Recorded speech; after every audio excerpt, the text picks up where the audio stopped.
Here we go.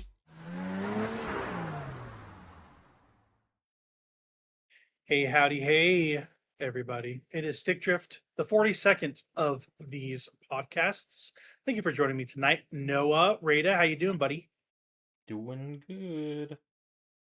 Good. So let's get the spiel out of the way. You're listening to Stick Drift. I've introduced Noah, so let's talk about what we do here. We are a bi-weekly show where we talk about the world of video games and the culture surrounding them. My name is Power Glover, and I always have my partner in crime with me, Noah Rada. And if you like this podcast or you hate this podcast, please would you rate this podcast, follow the rule of cool, and leave a like on the mic. You can find us on YouTube at StickDriftYT, on Twitter/X at StickDriftYT, and lastly on our Facebook page, Stick Drift. We are also on Spotify. Each of our content has its own channel. So for a specific podcast, please subscribe to each to make sure you get the newest audio content in your feed. Before we got on here, I was talking to you about PC parts. I think last podcast I was like on the cusp of buying some, and I'm unhappy to report that I have spent money on PC parts. How does that make you Yeah. feel? Yeah, PC. That's the way to go. Master race, as they say. It is increasingly seeming like the only way to go if you want Yeah. any video games that are pro consumer. We'll put it that Yeah. way. Oh It's a man, little rough. like it's really rough. Yeah, no, like it's terrible to build a digital library and then basically feel like, hey, they don't care about my purchases or my autonomy as a consumer. So let's start looking at greener pastures, and that's what I'm doing. So um, yeah, I bought RAM. It was very expensive. I want to kill myself. I won't because I bought RAM and I like to put together this PC one day. But yeah, it's yeah, stuff's expensive, man, but like it's gonna keep going up because of AI. And I'm going to just bite the bullet now and future proof for later, and that way I don't feel the sudden urge to buy a very expensive console that I do not need. So that's kind of where I'm at. Thank goodness for AI. Oh, thank goodness. It solves all our problems. You know that? I was on a chat with my HR rep today. I was talking about it a little bit. I won't get to the whole detail what I discussed there, but she was really pissed about AI. She's like, "Whatever you do when you send me this thing, AI. If it's AI, I won't read it." And I'm like, "Don't worry, don't worry. I am like the least AI person ever." She's like, "Oh my god, thank you for telling me this because everyone I work with is so pro AI." I'm like, "Are you guys even human anymore?" I'm like, "Real." Are you guys even human? That's awesome. That's my HR rep, and she's like a Uh, grown ass woman, and I'm like, damn, that's a rough, it's a rough way to be. It's a rough way to be. yeah. Um, but oh my gosh, it is so hot right now. Like I've been just sweating everywhere all the time, everywhere all at once. It's been muggy. It's terrible. I hate the summer with every fiber of my being. I want it to be fall so I don't have to have the summer. It sucks that my birthday's in June. That's really that's how I feel. Um, but yeah, we've been working, been out in the sun, bought PC parts. That's kind of what's going on. Just um, oh yeah, I guess I should have a programming note. I don't know if I've ever talked about this on the podcast. So something you know about already, Noah. Don't worry, nothing bad.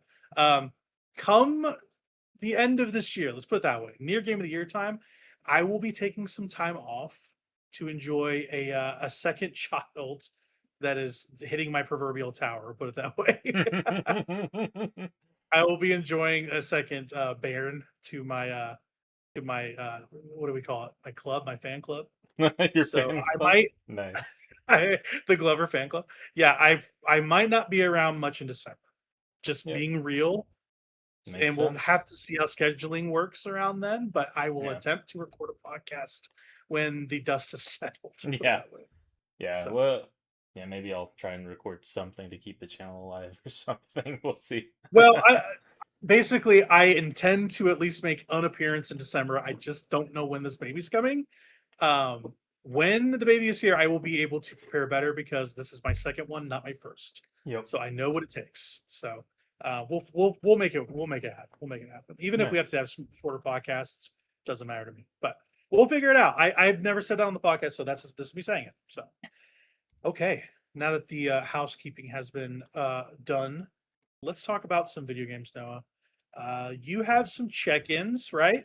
Let's start with some Guilty Gear Strive, which is one of your favorite games. Yeah. And then so 100% OJ as well. What's going on with those?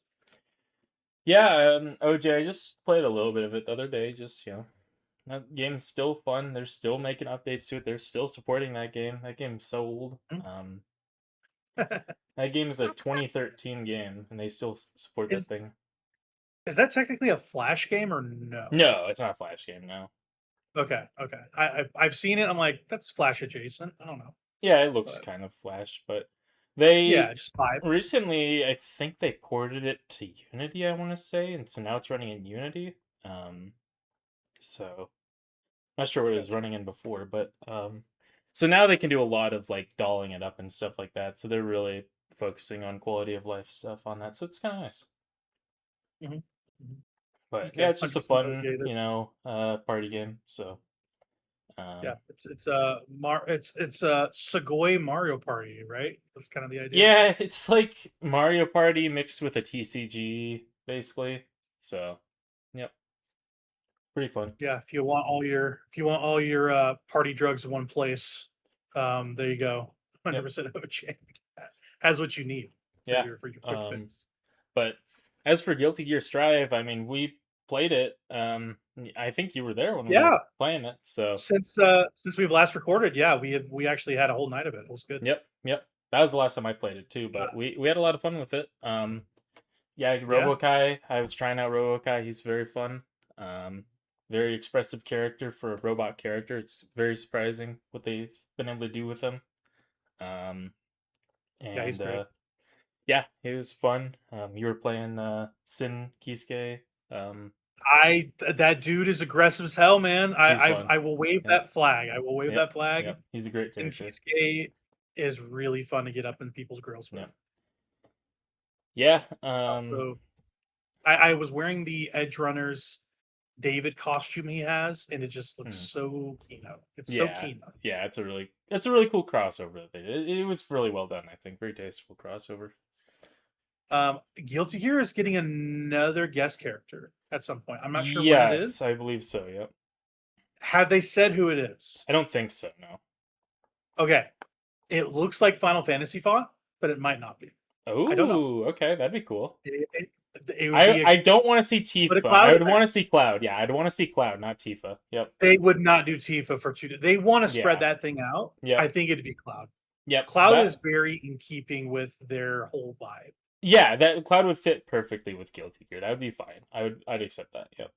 I don't want it to turn into like Fortnite is like my thing. Like I don't put too many guest characters in there, but Cloud would be okay. You'd underrated one?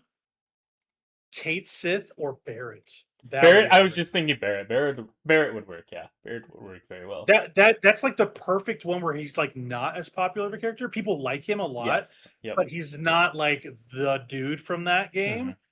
But like between Tifa and him and Cloud and Sephiroth and Smash Brothers, you kind of have like the quad. Yep. There of characters that would be people care perfect. about. Yeah, because you get Cloud and Sephiroth and Smash, and then Tifa and Street Fighter, and then Barrett. Mm-hmm.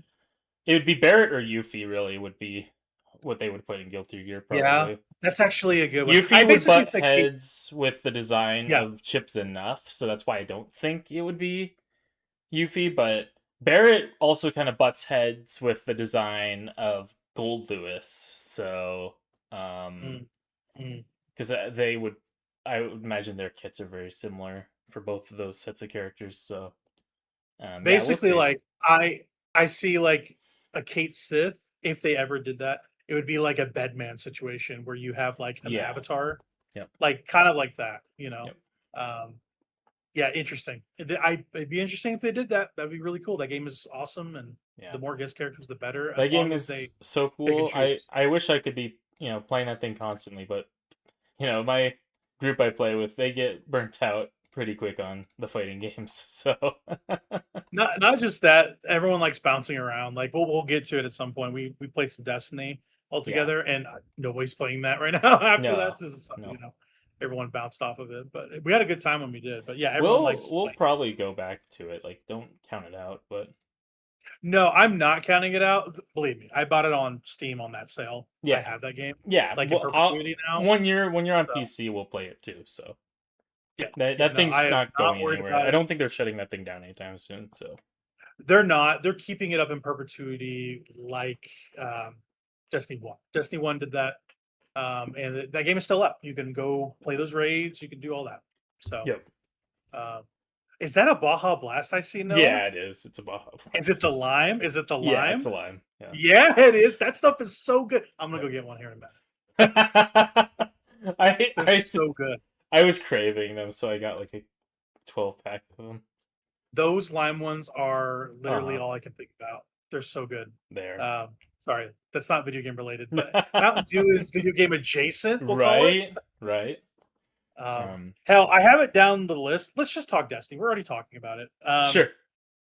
Yeah, we both squatted up. We raided in Destiny too. You'd never raided in Destiny. No, I had never raided in Destiny. Well, it was funny because I literally was like, okay, I'm gonna make a new character because I barely played Destiny. I barely remember this game. And then you're like, okay, well now it's time to raid. Now that you got past the tutorial, I'm like, okay, sure. Yeah.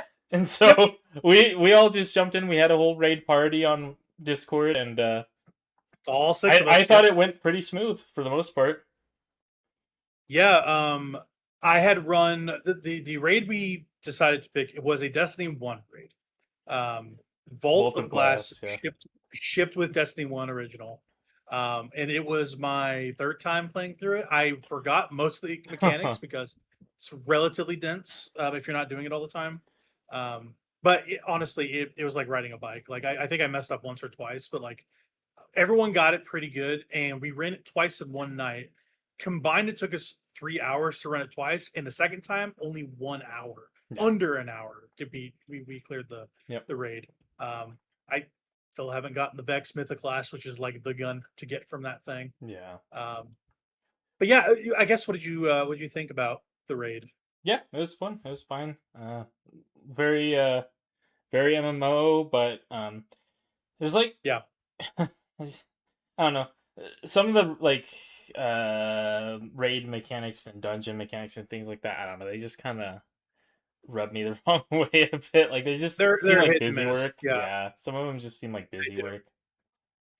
It honestly is because of the amount of players you have. You kind of have to keep everybody busy. Yeah. So they get better, but they also get really complex. Like we were talking to you about Last Wish, which is the raid that I like the most. It's my favorite raid by far. Visually, like aesthetically, it's incredible. Like encounter design is really good, but it's the most complex, and you have to have constant communication through it. You know, but I love that raid. But like as the raids progress, it gets even more complex. You know what I mean? Yeah. But yeah, Vault of Glass is kind of like baby's first raid when it comes to Destiny. And it's still, I think it still works. I think it's a really good raid. There are some bad raids in Destiny, like the shipping raid for Destiny 2 Leviathan. Maybe it's because I've beaten it like 100 times, like no joke, 100 times. I think that raid's kind of bad. But for the initial run, it was fun. It was just really hard because we were all under leveled when we attempted it when it came out. But yeah, Vault of Glass is a really good one to return to. And yeah, as a veteran Destiny player, it's my most played game. I have about closer to 700 hours now that we've put some more time into Destiny 2. So I'm pretty well versed in that stuff. But yeah, I'm glad you liked it. What class are you playing again? Warlock. Yeah, Warlock. Any stuff that you like? Did you get any cool exotics or anything like that? Not really. No, I've got like this one that I've been using that's like a it's a what do they call it? Electric grenade launcher. I don't remember what they call electric. Yeah. But Storm, I think, or something like that. But yeah, is it Storm? I think.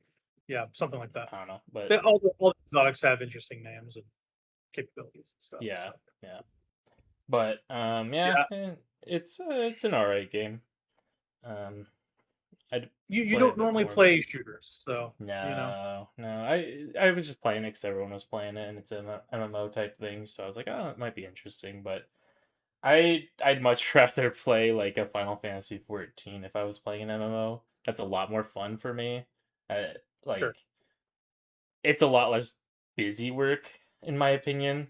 Like the dungeon mechanics and raid mechanics in that game, in my opinion, is just less busy work than like, I don't know, like in like Yeah. in a shooter, like I expect to be shooting instead of like going up and picking up stuff and whatnot. So like, They, like I said, they get more complex. I think also the Taken King raid, King's Fall, is probably the most beloved and has a good mix of puzzle mechanics and actual combat. So you might like that one a lot too. yeah, If for a first effort, it is a lot of that though. I do agree. I do agree with you. But yeah, they're as they make them, they get better and more fun and more complex. And sure, yeah, they made a lot of Destiny. It turns out there's a lot of Destiny to play. So yeah, they it's took good. some raid stuff out, some dungeons out too, which is kind of a bummer. Like they cycled content and sunset content, and I don't know if they're ever gonna. They're probably never gonna put that stuff back into Destiny 2, which is a problem. I'll call it. Yeah, You should put that game all together in its final state. But whatever. It's cool that Destiny 1 is completely intact and most of Destiny 2 is intact. So, and like I said, they brought back raids from Destiny 1. So, yeah, I mentioned it from time to time. I'm a hunter main. Hundreds of hours in that game. I have every exotic you can get from regular drops. If that tells you anything, like there's nothing yeah, new I can get out of exotics like the for engrams, for yeah, a hunter. yeah, Yeah, nice, can't get anything that is not a new weapon, basically, good, like for my yeah, hunter. So basically I have to get exotic and then I have to focus it specifically to yeah, get a weapon I want. yep, Like, which is nice. I can pick and choose, but you have to like have enough currency to do that, like a cipher and then an engram yeah, to do that. But yeah, nothing drops that's new for me. That's how much I play that game. So yeah, nice. love that. I personally love Destiny 2 a lot. One of my favorite games ever. So yeah.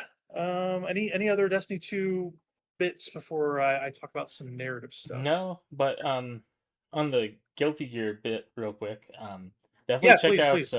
Robokai's theme. Like each character has like their own like theme song that goes with them. Mhm. Robokai's is really good. He's got a really good Okay. theme song. So I have like the first 3 character packs of Guilty Gear, and I need to okay, get the yeah, last 2. yeah, yep, So yeah. There's 5 seasons of like DLC yeah, characters. It's crazy.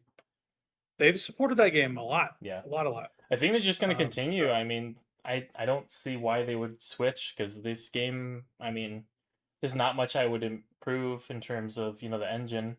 They're like they're doing like a lot of like balancing, I trying, heard. yeah, well they're trying new things, like new attacks for characters, and then like you know they see how those pan out.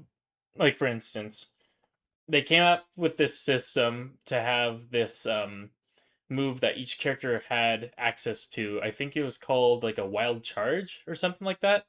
Um, and it would use like, I think it was like it used half your burst meter to do it, and but it was like it was basically like plus on block, I think, so that you could like use it to close distances and things like that.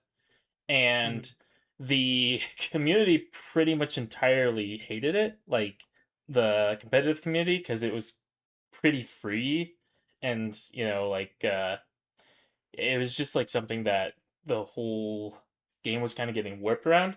So this latest season they just took it out. Like they just took that mechanic Really? out. They're like, yeah, they're like, okay, you guys don't like this thing, it's not working out for the competitive scene, we're just gonna take it out of the game. Mhm. We put it in there, we can take it Wow, out. So wow, um wow. so That's they do cool. stuff like that. Yeah, they just they see what's going on in the like competitive stuff, and then they fix things as needed. So it's got really good Yeah, support. that's a fun game, man. Yeah, I kind of love that game when I play it. yeah, Like that game is super cool. it's hard for me to put down. Yeah, That's a game that's hard for me to put down. You and I have similar fighting game stamina. We'll call it that. yeah, Like you and I, we can sit in a room together and play Smash Brothers or a fighting game for yep, hours straight, almost no break. yeah, That is how you and I play those games. yep, Like a lot of people play a couple matches and they go like, "Bah, I'm tired." fighting games, you just got to go. I'm going again. Yeah, we're going again. going again. Yep. We don't even talk. We don't even talk about it. Like No. that's that's how you we do know, it. you can't get upset about a set. Like you lose a set, you win a set. Like it's whatever. You just The best thing, the best things are learning your character during Mhm. battle. Yeah, absolutely. I don't like going into like a combo thing and trying to, look up Yeah, the optimal combos. I just like to, focus in, learn what a character can do, and then figure out, okay, how do I want to approach any given, situation that I'm in? And how do I, turn this into a combo? How do I, I have an opening. How do I use that opening to get the maximum right. amount of damage. I like figuring that stuff out. That's fun for me, labbing it out. Yep. Oh In yeah, actual labbing it out. combat is a lot of fun. So That's a very good term. Labbing it out. I really yeah, like that. yeah, In the lab, fighting in the lab. yeah. Yeah, I've been playing a little bit more low key stuff than Strive. I did play that again with you though. I've been just kind of bebopping around playing narrative games. Just a lot of short stuff, a lot of 10-hour games, like just stuff to fill in the gaps between bigger stuff. Um, Something I started playing today. I've heard very good things about this game. It is literally called There Is No Game. That's what it's called. There Is No Game, Wrong Dimension, I think is the full title. It's a Switch game I'm playing it on Switch. It might be on other things too. It's definitely on PC. It's like a joke or a gimmick point and click game. Um, Everything is very Stanley Parable-esque, very fourth wall breaking sort of thing, where the premise is basically like you have an announcer saying like, "Hey, you're picking these language options. There's no game here.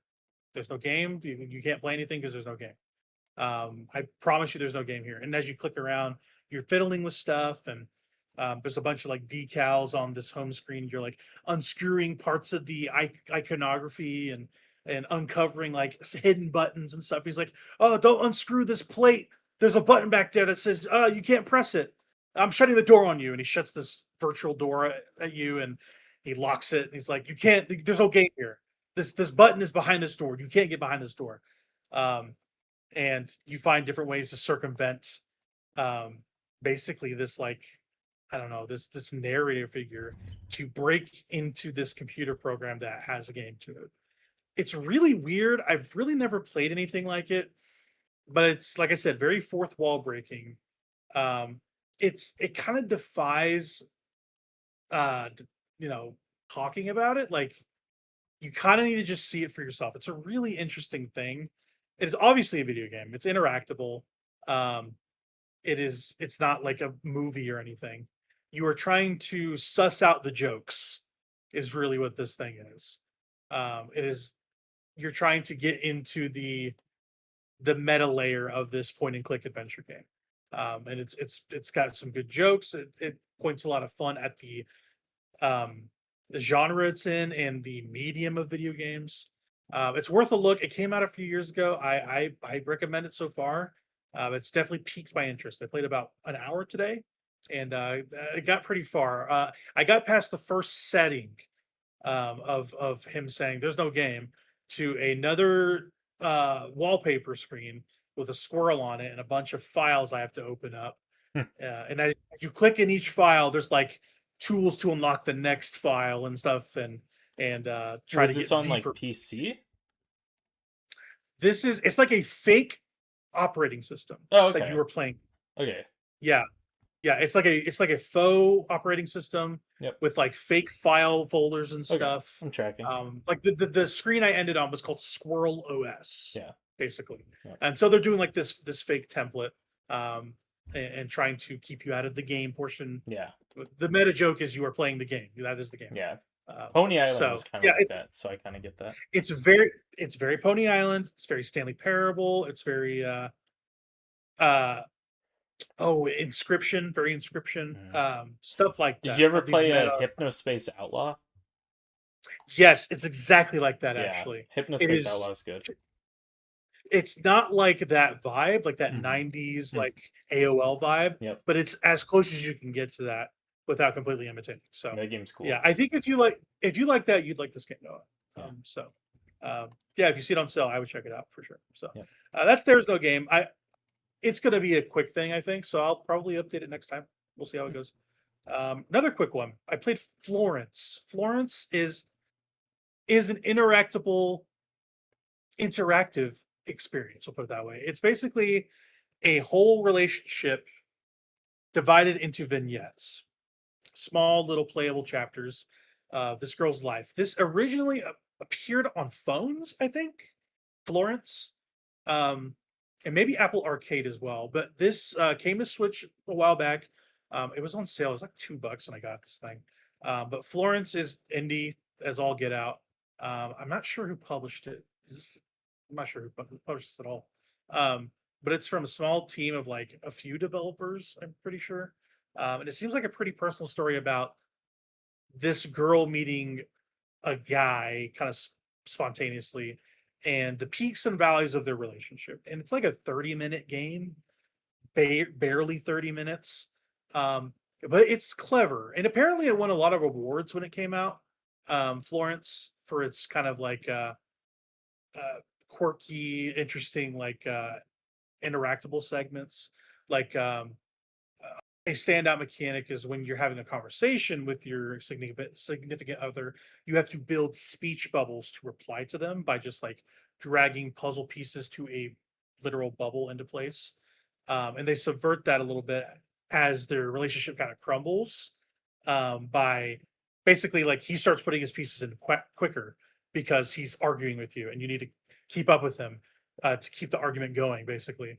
And there's like they start fighting and they start doing like a clicker mini game where you have to click faster than him or click these items quicker than him, or you'll lose this battle because you're complaining and arguing with him. So they do a lot of like gamey stuff to kind of give you a raw feeling of how this this like tension is seesawing back and forth between these characters. And yeah, Florence is good. I think it's a fine game. It's pretty short, and honestly, I don't think I would want it to be any longer than it was. So it was just kind of this little game that I played. It was fun. Florence. A couple others. Gone Home. Have you ever heard of Gone Home, Noah? This is like I've heard of the it. walking sim. Yep. This is like the walking sim that like made these things popular. Yep. Yeah. Okay. So you've heard of it. It's basically it's presented like a horror game where you arrive at this empty house and it's creepy and there's nobody there, but all the lights are on and there's like TVs on and stuff, but nobody is to be found, basically. And it appears to be a horror game because of like the lightning and thunder outside. And this mansion has a bunch of like hidden nooks and crannies and stuff. But really at the core of it, it's a love story. And it's a story about a family trying to get through a really weird period of their lives. So basically, the setting is weird because you're like in a mansion with a bunch of weird maps and exits and entrances. It's very blueprints like, where you're in first person walking down these suburban hallways and corridors and stuff, and looking at album covers and picking up books and all that. And you're slowly piecing together the story of this family. And basically, you play as this girl that's coming home from this European vacation to go see her dad, mom, and sister. Turns out when she gets there, they're all gone. As you do some investigation, you find out that dad is like a failed author, or a kind of low budget, kind of schlocky author where he writes like detective fiction about the assassination of JFK. And you kind of see his career arc kind of jump up and down through letters and receipts and notes and stuff. And you find out the mom is like this forest ranger, and she may or may not be cheating on her husband, and who's the author. And you find out ultimately where they go is like they go on a couples retreat, and that's why they're not there.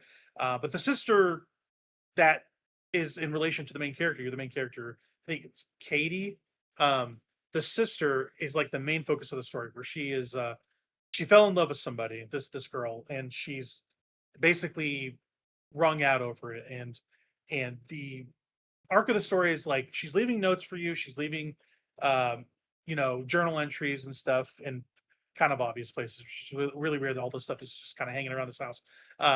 But it starts to lean into a depressive angle where you're like, oh my gosh, is this girl going to kill herself because she broke up with this person?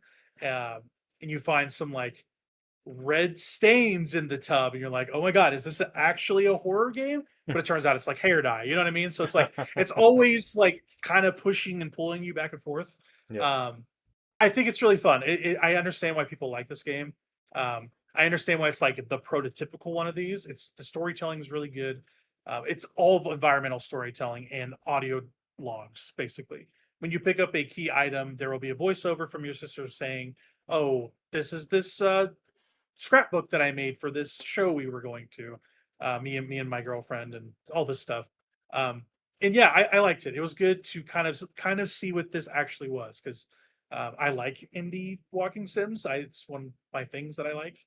And yeah, it's good. Gone Home is good. I'm glad I finally played it. It's an old game at this point. The game came out on PC like 10 years ago, I think. So um I want to talk about Pentiment, but I want to talk about it a little bit more. So Noah, tell me first about Magic Arena, and then your mainstay, Project Diva, and I'll jump back to Pentiment after that. Yeah, Magic Arena I've been messing around with a bit. Mainly I've just been drafting the newest set on there, the Marvel superheroes set. That's been a lot of fun. There's actually a lot of pretty interesting card designs with that set. It's just a Yeah. pretty fun draft environment, I think.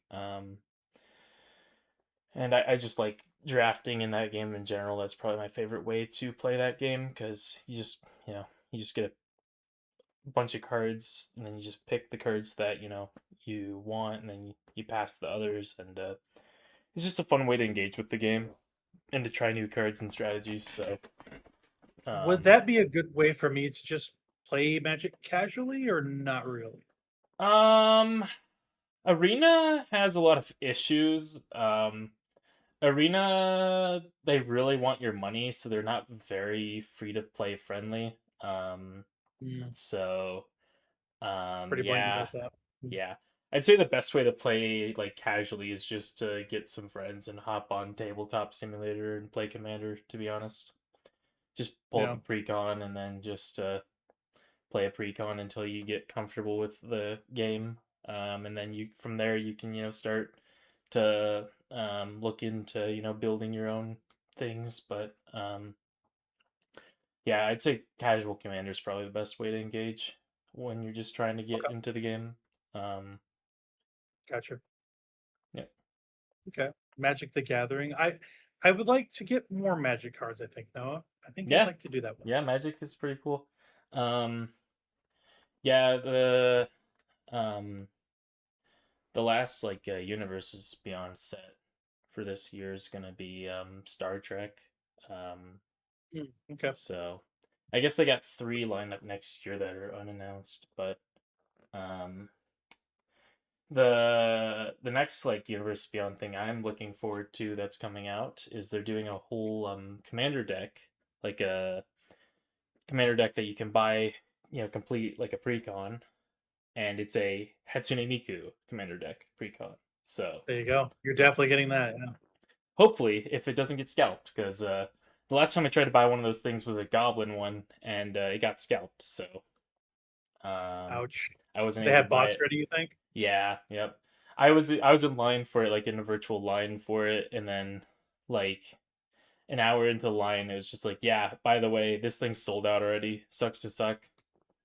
Maybe half That an hour really actually. It's sucks. more like a half an hour into the line, but And they don't sell them again? no, nope, just one and done. Limited That's supply. crazy. Yep, it's horrible. That's why would they do that?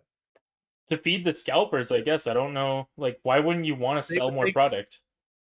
I was gonna say what if there's pent up demand for that, they should furnish that demand.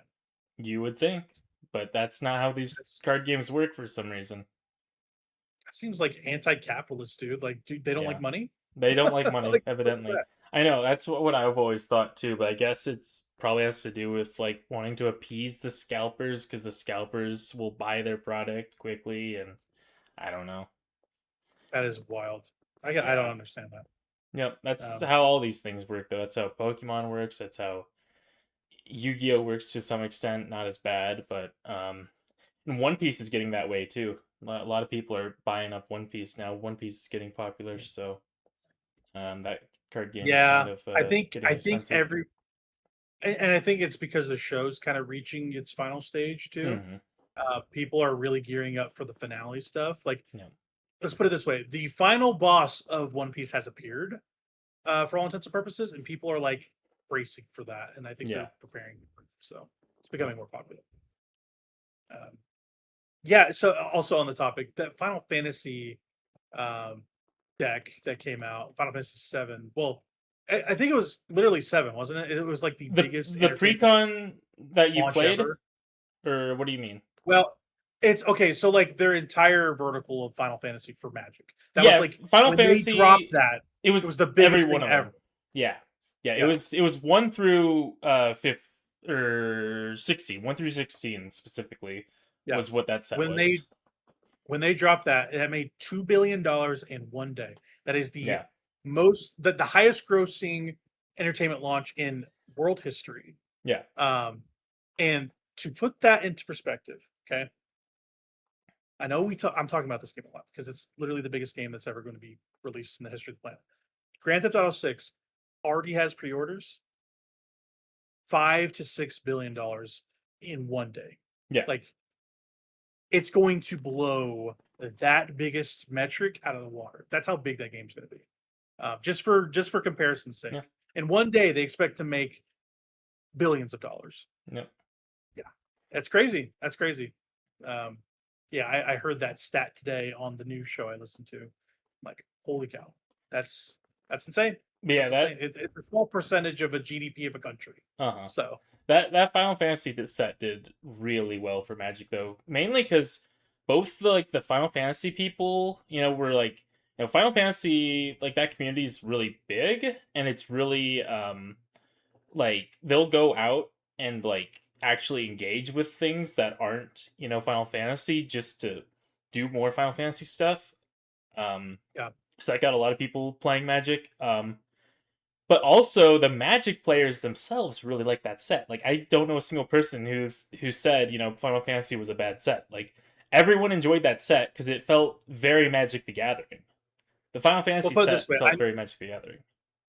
I know it's very like I'm new to this sort of thing, Mhm. but once I got the whole deal of the cloud deck, I was like, oh yeah, this is fun. The Cloud You know? deck, everyone loves the Cloud deck. It's fun to play. It's fun to play against because Yeah. it's very fair. You know what's gonna happen. Okay, they're gonna get the equipments. They're gonna put it on their creatures and they're gonna attack. That makes sense. Yep. It's a very fair deck to play and play against. So nobody is gonna complain about the 3-color Cloud deck. As a first time player of it, I was like, yeah, this is a blast. I'm really glad I get the idea of that. Yeah, it's And that's cool. also kudos to you guys. It's kudos to you guys teaching me so succinctly because it's a very mechanics dense game. It You know, is. Yeah. Yeah. um, No, we had fun. We had fun. once I get it, yeah, yeah, that was a good time. That was We a good we time. almost always have a good time when we're just playing with our group. Yeah. Yeah, yeah. We have a lot of agreeable folks in Yep. there. So Yep. So, but yeah, okay, it's um yeah. So that's Magic in a nutshell. They actually have the sets going on, or not, the Magic Cons going on right now, and they're announcing all the sets for next year, and all the universe sets look really cool. They got one that's going to be like like an Afro fantasy plane. It's called like Zamir or something like that. oh yeah, And then they've got one that's going to be like a it's going to be an underwater plane. So it's going to be all just underwater themed, and I'm going to love that because I love like underwater stuff. So um yeah, yeah. but Cool. yeah, they got some. And they're doing another Kamigawa set that's like their Japanese plane. And this set's gonna be all about like large mechs, it looks like, so that'll be interesting. So Cool.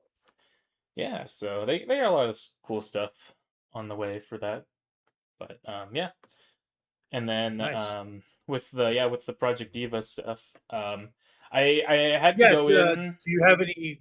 Sorry, I don't mean to interrupt. Do you have any like long-term goals for the rest of that? I know you did the extreme clears. Do you have Mhm. another like goal in that game that you want to try to start Not working towards? not like the PC game. I mean, eventually I want to like clear all the Sega charts, I guess. That's kind of like a goal of mine, like extreme clear and extra extreme clear all the Sega charts. I play a lot of modded, so when I'm on there, I'm mostly just playing modded songs, but once in a while, boot up a Sega chart that I haven't done yet and mess with it. But for the most part, I'm just playing that game to play it because for the love of the game, But I had to go on there recently because for a while my mod list was bugged, so I downloaded a mod manager, and the mod manager I had was bugged at the time.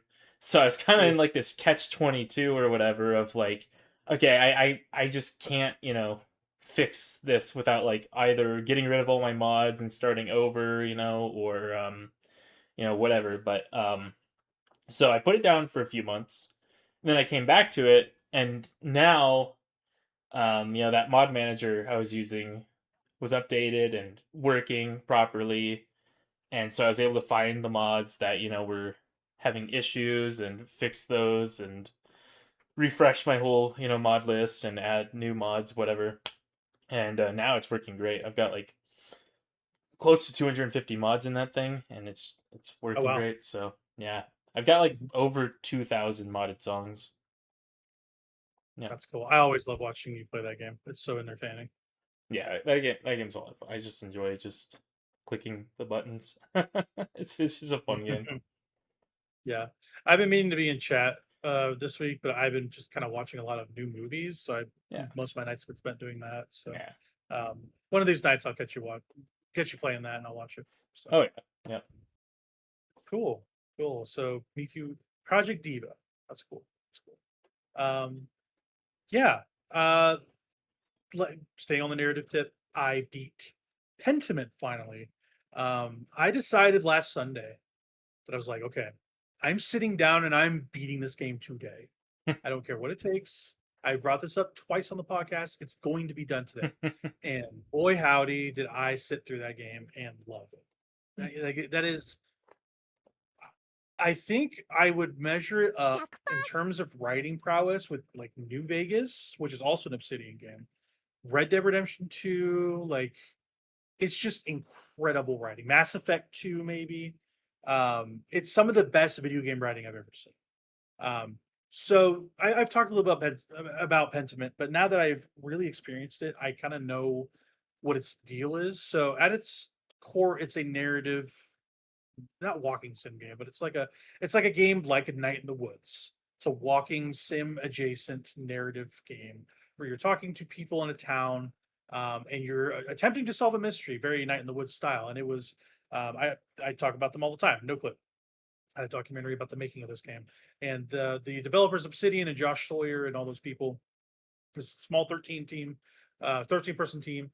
They're like, yeah, we straight up took our inspiration from Night in the Woods and from like The Name of the Rose and stuff for the setting, and they were very clear about their inspirations. And yeah, you're in basically old Bavaria trying to solve these murders that keep happening um, throughout like a 25-year span. So it's like really sprawling.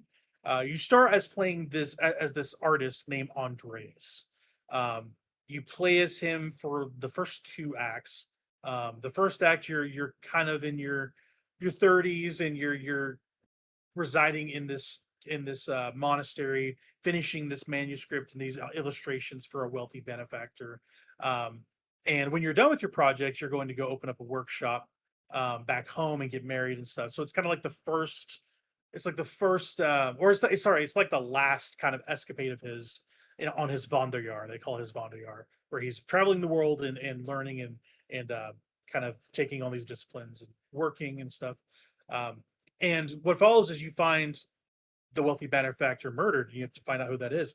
And what was so frustrating to me is you don't ever figure out who does it in that first act. They never tell you, and they do it on purpose. They go like, you have to accuse somebody of this because the townspeople want a head to hold, and say like, hey, this person did this.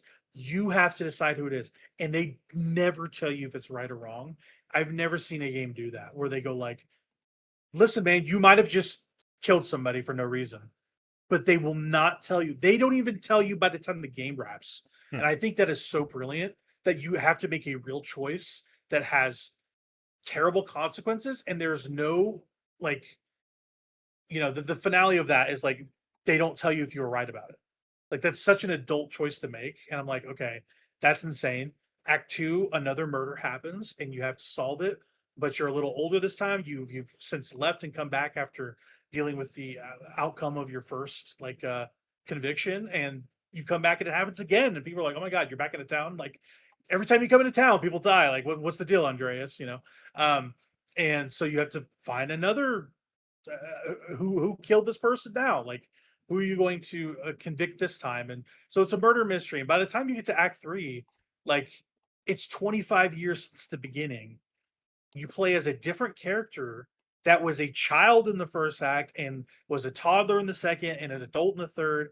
And it's just a sprawling, epic narrative that is just, it's so well crafted, so well made. It looks amazing. It's like from these, it's inspired from these like old Bavarian woodcuts, like these medieval architecture and paintings and stuff, and like these old tomes.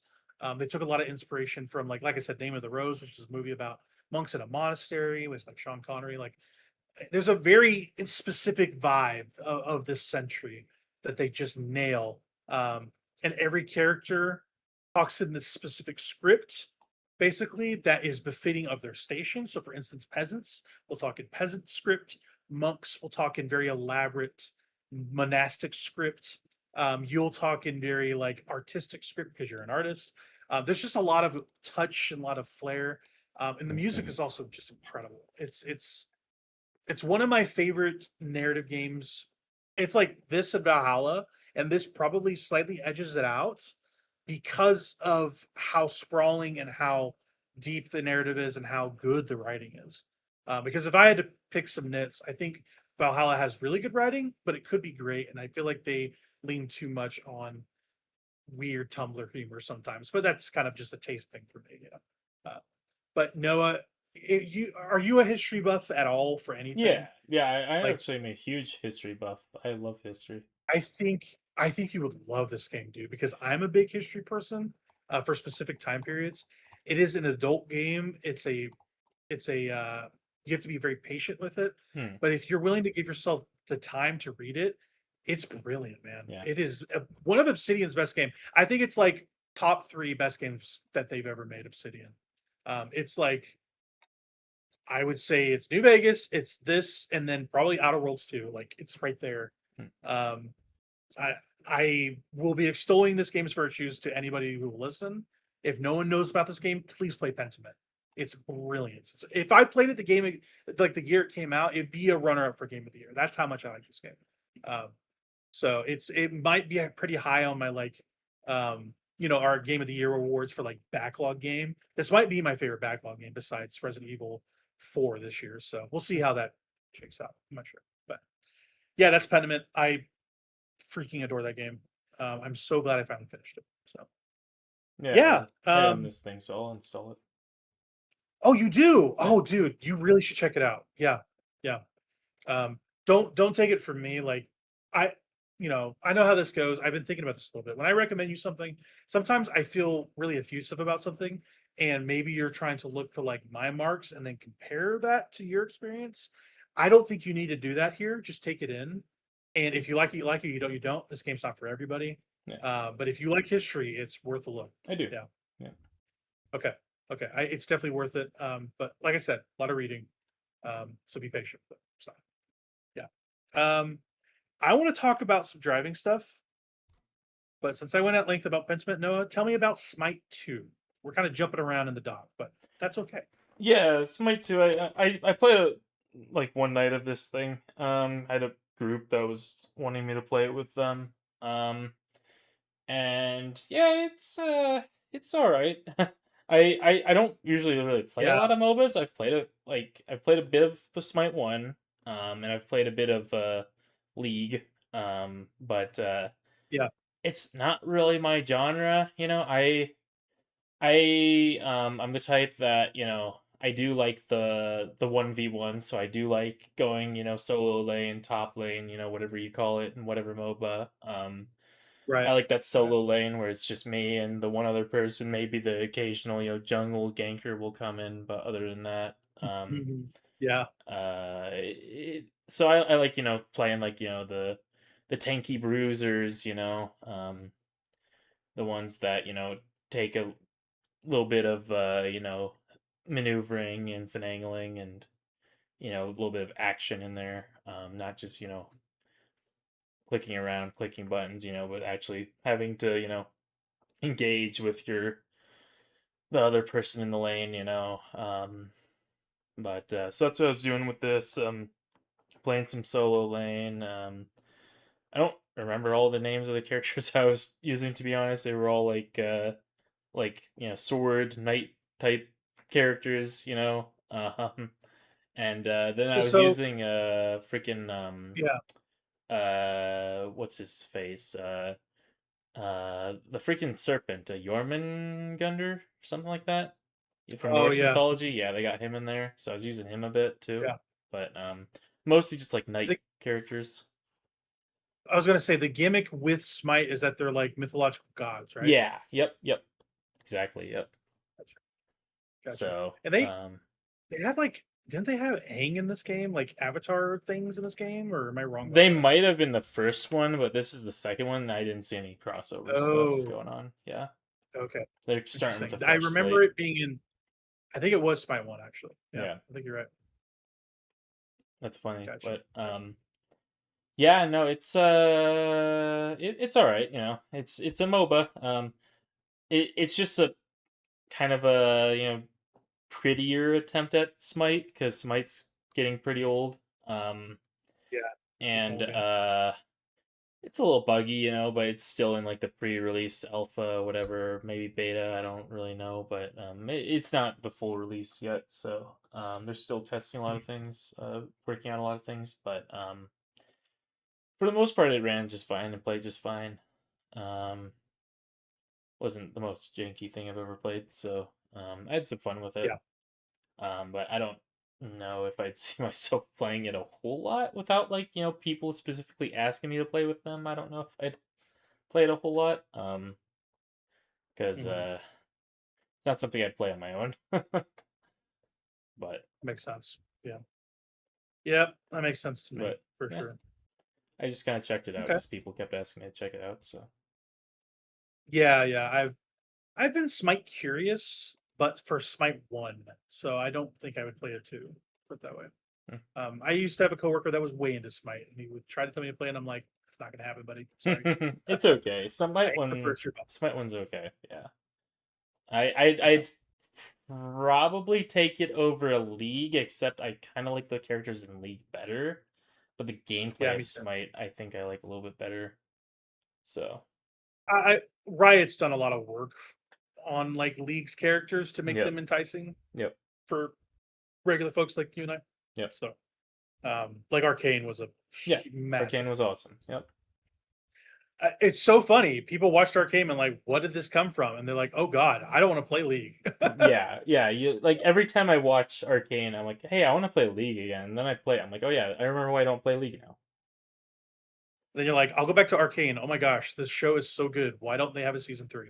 It's Yeah, so good. yeah. Well, they do have a season 3 in the works, but it's in the pipeline. Yeah, but is it going to be like actually Arcane, or is it going to be like another thing? I No, don't know if it's actually they teased actual like Arcane, like they're okay. yeah they've Okay, no, teased, that's yeah, they're whatever. doing it. It might not be the same. Oh, what do they call them? Maybe they call them riffs. I'm not really sure what they call them in that.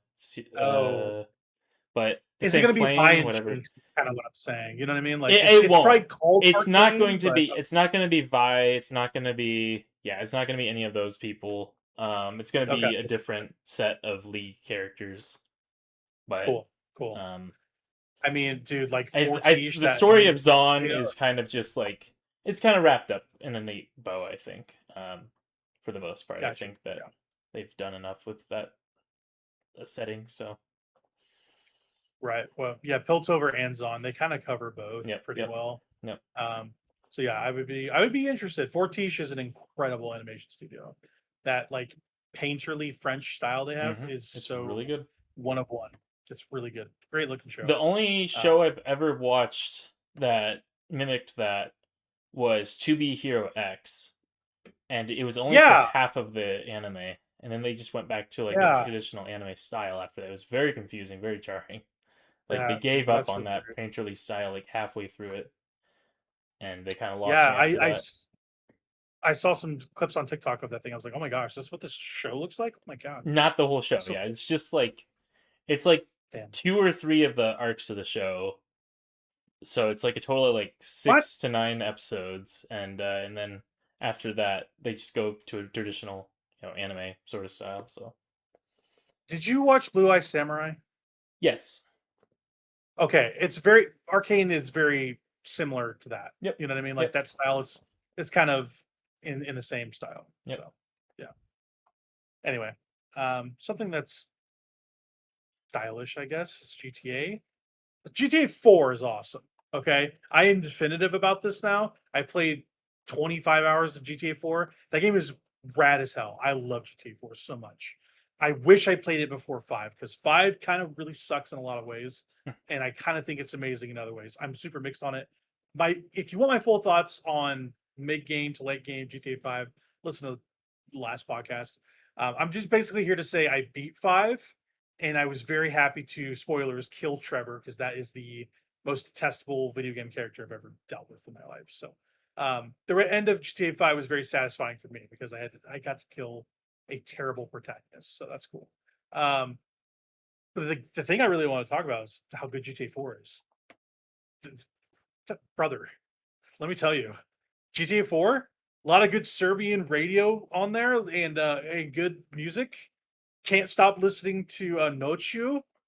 If you've played that game, you know what I'm talking about.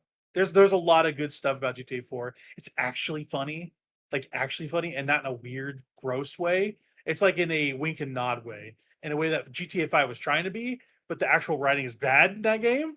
I don't know why people think it's good. It's crazy to me. Um, but GTA 4 is like everything GTA 5 should have been. Um, the character of Nico Bellic is just tops. He's awesome. Rockstar protagonists have a thing where they're like errand boys, and Nico Bellic grumbles about being an errand boy the least, but he makes the most jokes about it, and it's really funny. Like he's like, "I'm working for the mob. I'm working for the Russians. I'm working for the cops. Everyone wants to give me money, and everyone hates me." Um, he's really great. I love Nico Bellic. Your cousin Roman is just insufferable. He sucks. Like I like this game so much despite how I'm playing it. I'm playing this on Xbox 360 base and it runs at like 15 frames a second. It's crazy, but the game is so good I do not care. Like I could not care less. It is so much fun. I love that game so much. So there are some really creaky aspects to it when it comes to the sign. Once you like die in a mission, all the way back. Doesn't matter what you were doing, all the way back to the beginning of that mission. Sorry. Also, all the bullets you spent in that mission gone. To go buy more bullets. The armor that you bought from the gun store, if you've got shot enough, that armor's gone. Go buy some more armor. It's very resource intensive. Actually, it's kind of wild. If you buy a gun and you want to buy another gun, you won't keep the gun you previously had if it has a shared slot. So you have to swap it. And if you want that gun again, you have to go back and buy it again for the amount of money that it says. Um, Weird design. The driving is kind of terrible. I love that. It's it should be a really big mess of a game, but it's so charming. I can't help but love it. Um, it's so good. GTA 4 is so awesome. The story is really fun. It's basically a coming to America story, is what it is. Um, and yeah, all the hijinks aren't the GTA thing of hey, go do this mission, kill this guy, jack this car, rob this bank is still a thing here. But I understand why people love this game so much. It's kind of a riot. I love GTA 4. Just but like I said, despite how I'm playing it, which is really kind of in a compromised fashion because it's all the original 360. But I have this coming on PC, but I'm like, I want to sit on my couch and listen to San Juan sounds, so I'm doing that. So yeah, GTA 4. By the time I have the next podcast, I will have finished it. The last thing on that game, there is radio stations that you could listen to, full of like faux fake news talk guys. There's like a Ryan Seacrest guy who's like, oh, the top 40, blah, blah, blah, whatever. There's talk show host Laszlo, who's a Grand Theft Auto mainstays and like all of them pretty much. And he's in GTA 5 as well. But my favorite talk show guy is Jason Sudeikis from SNL plays this dude who's like a Rush Limbaugh that is like so funny. He's like so aggressively Republican, but you can tell he's like kind of ashamed to be so Republican. He's like, oh my gosh, there's so many terrorists. Like, if you hear him say taco burrito nacho, he's 100% trying to take your wallet and kill you. Yeah, that's what's wrong with this country. Terrorists are running things, and these Mexicans, man, they can't handle it. They're trying to take our borders over, like aggressive. Gosh, and he's like, it's not bad to suck a dick. I mean, I liked it, but it didn't feel right, And that's how it is being a Republican. You can't do the things you want to because it's against God. Like stuff like that is it's so on the nose, but it's so awesome. I'm like, oh my gosh, this guy is actually having a crisis of conscience, and that's hilarious. Like the game is very very tongue in cheek, and I love it. So anyway, GTA 4 was so great. And then to stay on the driving tip, a quick mention. I picked up a game on Switch also called Easy Delivery Co. Or Company.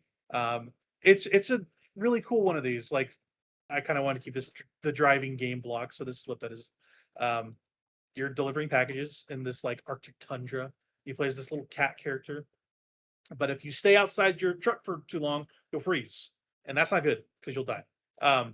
But you basically pick up packages. You talk to little. It's kind of like Animal Crossing esque, Noah. Easy Delivery Company. It's on Steam too, by the way. And I think it's pretty cheap. But you talk to these little Animal Crossing characters, they'll give you packages, and you got to make money and drive across this town and kind of do missions. And you're kind of piecing together this little like cryptic story about what's going on in this town. Like, oh, it's creepy, but what's actually going on here? Everyone is staying inside. Like, what's the deal? And yeah, it's just a fun little indie driving game.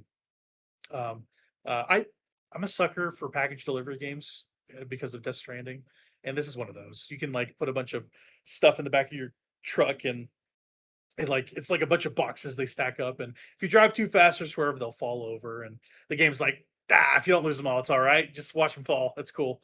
But yeah, that's a fun little one. I've been kind of picking at that. I don't think it's terribly long. It can't be. It seems like pretty scoped out. Maybe a 4 to 5 hour thing, if that. So yeah, Easy Delivery Company. That's a fun little game on Switch that I'm playing. So and so goes the driving block. That's kind of what I've been doing is running missions, be it Cat or Nico Bellic, in Liberty City or the Arctic Tundra. So that's kind of what I've been doing. So yeah, honestly, Noah, I just have more games than you. So let's talk about Sync or Sound, and then you can go on about Palworld after I get some other stuff. So start with Sync or Sound, and then I'll continue on. Yeah, sure. So Sync or Sound, it's just like a little indie project that I checked out. It's still very much in early access. It's little buggy. By little buggy, I mean greatly buggy. But and I'd usually be okay with that. But this is a rhythm game. This is a fishing rhythm game. That's So like you in a nutshell, buddy. yeah, I know. I saw this thing on my recommended on Steam. I'm like, they made a game for me? Like, For you, yeah, yeah. with you in mind. Yeah. So I played this thing for a bit, for about 30 minutes, and I was figuring it out, I was like, okay, figuring out the jank, working around it. It's basically, you're clicking to the rhythm while also managing like spinning around a circle with basically like a blocker to like block things from going inside the circle. So you're doing that sort of action, and it's like it's got like a rhythm to it, and like so it's got like two different rhythms going on, basically, like your basic rhythm of you need to click every so often to like click, hold, release, click, hold, release to the rhythm, and then you're also like managing the spinning around with this blocker thing. So that's kind of the gameplay for like reeling in the fish. And it's got a pretty decent soundtrack. I kind of like it. It's very PS1 coded soundtrack, very PS1 coded aesthetic in general. Like the whole like game is like built to look like a PS1 game. They So really made that game for you. yeah, yep.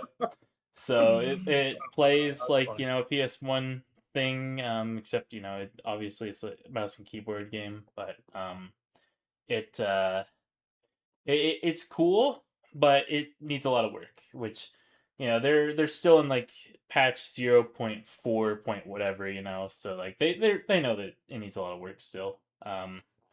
So, but I'm guessing that once that's in full release, it's going to be a fun experience. The jankiness of it was like even when I was figuring it out, I was like, okay, this is still a little bit janky to actually like Yeah. be a viable rhythm game. Still a little bit of times where I'm like, okay, that's the game's fault, that's not me, struggling. That's the game at this point, but Yeah. yeah, I think that it's a good project, and I think that once it's complete, it's something people should check out. I like the vibes of it. Yeah, the soundtrack is very Phantasy Star Online, so very chill Oh, and otherworldly. So quite like it. So ethereal, shall we say? yeah. Also check out that Phantasy Star Online soundtrack if you've never checked that out. I love that soundtrack so Yeah. much. Yeah, That I need to play soundtrack that is real game. good. Yeah, that game's fun. That Yeah. game's real fun. I love that game. But that's probably my favorite MMO. But Yeah. on the No. MMO tip. But yeah, so that's basically Synchro Sound. I didn't play a whole lot of this thing because I was getting a bit frustrated with it, but it's got all the building blocks. It just needs a bit of polish, and I think it'll be a good experience. So Okay. Cool. Cool. So it looks like I have a lot of stuff, but I'm just going to kind of update. That's kind of what's okay, going on. And then I have the big thing is the new game I played. So we'll start here. I've decided I'm putting down Persona 5 Royal until I can muster up the courage to do it again. It's just not grabbing me. I don't want to waste my time at the moment. it's not a very I good will game. finish it. That's what I've been saying all along. I think the beginning is just bad, and that's a bummer. You And I say just you say I that the yeah beginning is bad, then you keep playing it. And it's like, wait a second, when does this game get good? And then you realize the game that's doesn't get good until after you've beaten the game. Like legitimately, like the post game stuff is probably some of the best Persona content you can play. But until you get to that point, the game isn't very good, in my opinion. Until you get to the royal I'm content. making a face for the audio listeners. That does not sound fun. So I will take your word for it. I will in the grand timeline come back to this. I Yeah, don't know when. But it's yeah, worth it'll be soon. experiencing as like figuring out why people like this thing so much. And like I guess it's because the characters are quirk chungus, but like other than Goodness. that, like Ugh, it's quirk just chunk. I look back on that game and I'm like, which of the dungeons in this game did I actually like? And I'm like, I guess I like some of them, but like comparing anything in this game to like 3 or even 4 is like, it's just like it's not a good No, comparison. Like once that not once even that good at all. remake for 4 comes out, it's just gonna blow 5 out of the water, I think, in terms of like quality. The game looks so good. Oh, Atlas, you're so saucy. Oh, I can't wait. Yeah, no, I'm with you. Quirk Chungus, all that. I don't think that game is good for now. But Maybe my assessment changes at some point. But yeah, 3 and 4 are I so mean, superior. but if you're wanting to play one of these things, just play Metaphor. Metaphor is just so much better than any Persona game. The complete refrain for me and Noah is the generational game is good. Please play Metaphor. Yeah, play Metaphor. Like, what are you doing with your life if you haven't played Metaphor? Hey, and somebody asked me that the game's other coming to day, Switch like, too. hey, what game should I play? What RPG should I play? Should I play Persona 3 or should I play Metaphor? Like, play Metaphor. Just do it. Like, I love Persona 3. That might be one of my favorite games. Play Metaphor. You could play Persona 3, but Metaphor's better. Metaphor's better. But it's a better game. I like Persona 3 more, but I'm willing to say that Metaphor is a better game. So, yeah, my favorite games from the past 3 to 4 years: Metaphor, ReFantazio, top of the heap. Just heads up, Resident Evil 4 2023 is up there. Resident Evil Requiem. You shut your poor mouth. Resident Evil Requiem is not as good, but almost as good as Resident Evil 4. And Death Stranding 2. Those are like, that's my pantheon for the last like half decade. Those are the best games. And then Alan Wake 2 is probably up there somewhere. But yeah, those are like, if you want to narrow it down to the bangers of the AAA space, play those games. That's kind of where I'm at. But yeah, I meant to be a little shortcut here. I'm basically saying, Persona 5, I'm done for a bit. So yeah. Anyway, I plunged back into my backlog. That's really what I'm kind of here to say. I actually got relatively deep into Cyberpunk 2077. I'm actually playing that game now. It's time. I've decided it's time. A mutual friend Drake, and also appearing on the podcast, has been bugging me to play Cyberpunk. It's finally happening. I will kind of pick at it as I can. You know what? It's nice because it's cross save. So I'm playing on Switch 2 and PlayStation 5. That's nice. So yeah, go ahead. Yeah. I was just gonna say, what's funny is that I was talking to a group that I do like D&D with, and they were talking about Cyberpunk. I was like, you guys are making this game sound kind of fun. Maybe I need to check this out at some point. Noah, it's pretty good. It's a good game. I think you would probably dig it. There's a little bit of the humor that doesn't hit with me, where it's like neon signs that literally say "fuck until you die," and I'm like, all right, guys. It's that hell of a boss humor that it's like, yeah, swearing is funny, so we have to swear as much as possible. There is a little bit of millennial swearing for the sake of it, and that can be annoying. But the aesthetics are killer. Listen, I know we're chromed out and we're all chooms out here, but we don't need to be wild for it, Like, I get the vibes just fine. But like when it tries to be really genuine and want to impart a story to you, it's pretty good.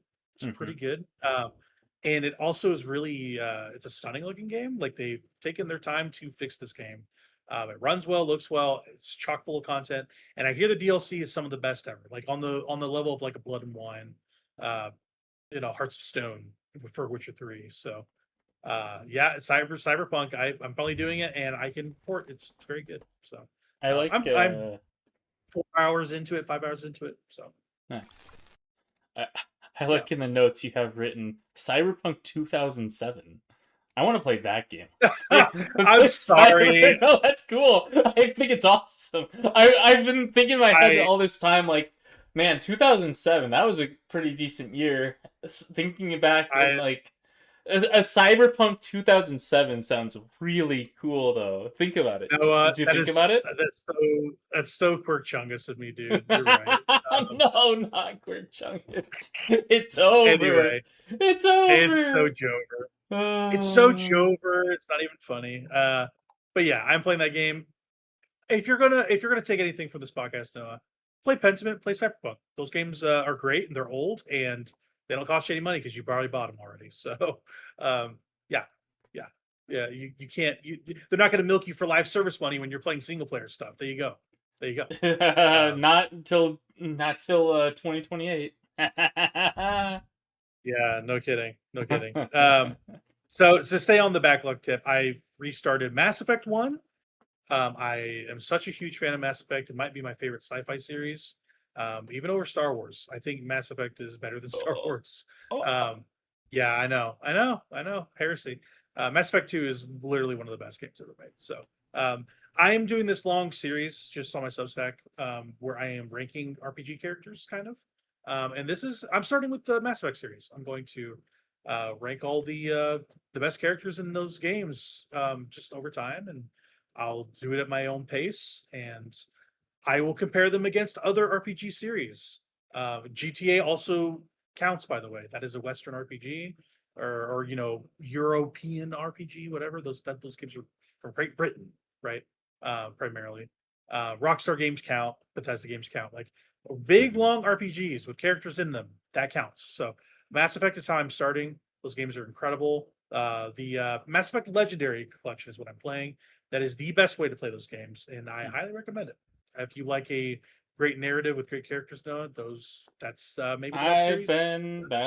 that's something that I gotta get around to at some point is Mass Yeah, Effect. it's the writing is so good.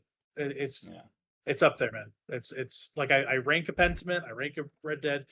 Mass Effect 2 is what I said. Like Mass Effect 1 also has really good writing too. But it's really the world building and the lore. So the setting for Mass Effect, just to talk about it a little bit, is that humanity is like the newest race to this alien colony, basically, and they're trying to get accepted into alien society. But they are the newest players in the galaxy. What they found was a bunch of tech from these aliens called the Protheans that had since died out from a calamity. And so they have co-opted these Mass Effect relays that allow for faster than light travel across the Milky Way.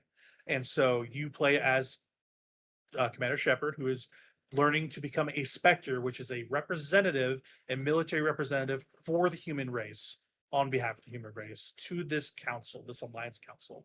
And you are trying to see how this colony gets invaded and how this world-ending force that starts kind of becoming the main thrust of the villainous faction of Mass Effect. How that starts in Mass Effect 1 and how it goes to 2 and 3. Basically starts in 1. So it's great. It's my second time playing through these games. I cannot recommend them enough. Mass Effect 1 I played on 360, same for 2 and 3. But 2 is literally, I cannot stress how much I like that game. It's like my top 6 favorite game ever made. And it might even be higher on certain days. Mass Effect 2 is unbelievable. What up, It has Mass Effect Andromeda? the best. It's Garrus Vakarian and Thane Krios as 100% the best characters I've ever seen in a video game. Not even close. Like everybody else can go away. Even Metaphor characters. I love Metaphor. These guys are way better than any of those Metaphor characters. As long as you're not saying that like freaking Commander Shepard is the best character, because they seem kind of like boring. They're a template. Yeah, they're like an insert character. Dude, Shepard is a cipher, and if you're gonna play Mass Effect, play as FemShep because the voice performance is better. So play that. Gotcha. Like the male Shepard's okay. He's all right. It's the one I played as default. But I played as FemShep this time. And also the character creator for that game is bad. So just play as the default. It looks better. So whatever. Yeah, FemShep's the way to go. And also just don't change anything. Just play the game. You're gonna be wearing armor anyway. No one cares. Like you're not gonna see your face. Should I start with Mass Effect Andromeda? What do you think my answer is gonna be? Is that the one I should start with? I hear people like I would say if you're gonna start with any one of those games, I would recommend starting with Mass Effect 2 if you really want to see the good stuff immediately, because they recap 1 okay, but 1 is a great game. I recommend if you're wanting to do it right, play 1. I've played a bit of 1 before, and I always just got hung up on it. Like I was like, oh yeah, this is a shooting game. I don't really play these, and then I kind of gave up. It is a shooter, but it is more of a dialogue and choice game than a shooter. Like if you can tolerate the shooting, 2 and 3 have way better shooting. Yeah. So yeah, I think the story in 1 is so good it's worth playing through. Even if the combat it hasn't aged gracefully and the gear system isn't amazing. It's the first try at it, but by the time they get to 3, like it feels really good to play. Did you play And the multiplayer, the Andromeda game at all? Like, is that one that people I hate to play? I hate to say it. This whole project is really me trying to find out if I'm going to play Andromeda. Because Oh, if I that's want to do funny. it right and see if I want to see all of Mass Effect, I haven't Mhm. played Andromeda. So Do yeah, people I even probably consider will. that like Mass Effect? Like people were very like not liking that when I remember when that one came out. Okay. The problem with Andromeda, the literal problem is they are trying to do Mass Effect again, but in a different solar system. Yeah. But try to stay true to what Mass Effect is at its core, which is hard to do because it's not taking place in the same place. It's in the Yeah. Andromeda galaxy, not the Milky Way. Um, but they also have shared alien races like the Quarians and the uh, whatever Garrus's whatever. They have a lot of shared like races and factions, and that. And you're like, why are you here? And the explanation is, oh, they came on the ship with you. I'm like, really? Like, what are we talking about? Yeah. But in terms of how it plays, I hear it plays really well. Like, it's actually a really fun game. But it was so busted, so buggy, and poorly written at launch. And they had all these tethers for like DLC they never came out with. It kind of just seems like a project that just kind of got left to die. Yeah. Um, they basically left a lot of sequel bait for a game that they were never going to make a sequel to because it just did poorly. But if you play it purely with the mechanics and like the aesthetics, it's like okay, it's a serviceable Mass Effect game. It's a 7. Mass Effect game should be a 9 or a 10. That's a 7 Mass Effect game. Um, Hmm. and they basically got so far away from Mass Effect Andromeda, they're basically saying, we're going back to the Milky Way with Mass Effect 5. Oh my god, here's Liara. Like Liara is the main character for Mass Effect 1, 2, and 3. So enjoy that whenever that comes out. Who knows when that game's coming out? I don't know. 10 years from now. Who cares? Um, I'll play a Mass Effect 5. We'll put it that way. But yeah, my big project is I will be looking at an Andromeda one of these days on the grand timeline. I'll see how that game is for myself. So Yeah. well, somebody I know was playing that on the PlayStation. I was like, "What are you doing with your life, buddy?" you know, I'm sure someone will be asking me the same thing when I get to it too. But Yeah. I digress. So I said I would touch on these things. I'm going at like sorry. And then finally, I played Doom: The Dark Ages new DLC Revelations. Um, it's kind of a bittersweet thing because it's one of the more successful reinventions of a classic IP. This Doom trilogy that they've put out in the last decade or so. Doom 2016 was 10 years ago. Literally one of the best shooters ever made. Doom Eternal is better in some ways and worse in others. And then Doom: The Dark Ages is kind of in the middle, like in terms of quality. I think that game is great. Um, it sucks because it didn't stick with me as much as I like. Um, but the strength of these last two recently in terms of just what they do creatively and gameplay wise, dynamic stuff that they do. Like Doom Eternal's DLC is really hard and really fast and really brutal. And it seems like they're doing a similar thing with Revelations for Doom the Dark Ages, where they kind of change your whole kit, make everything really intense and full of action, and they give you like really interesting like ways to fight demons basically. Like for instance, the implement here instead of the shield, which was the gimmick of Dark Ages, uses spear. So like your grapple spearing things and you're slashing things, and it's really fun. It's really fast, really frenetic. They don't give you a tutorial. They just go like, figure out the buttons, buddy. And it was like riding a bike. It was not a problem.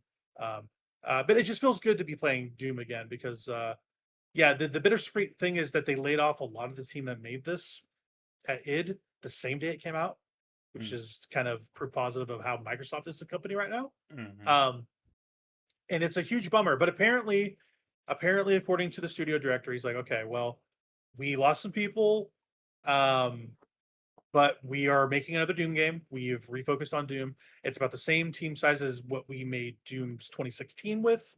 Um, and we still have the same engine. We have a similar amount of engine people. Like we had to scope down because of Xbox's mandates to cut people, but it sounds like they're okay, even though it's a bittersweet release, because it's kind of a shame. The game is really good, and it got punished for being successful almost because Xbox had to hit a bottom line.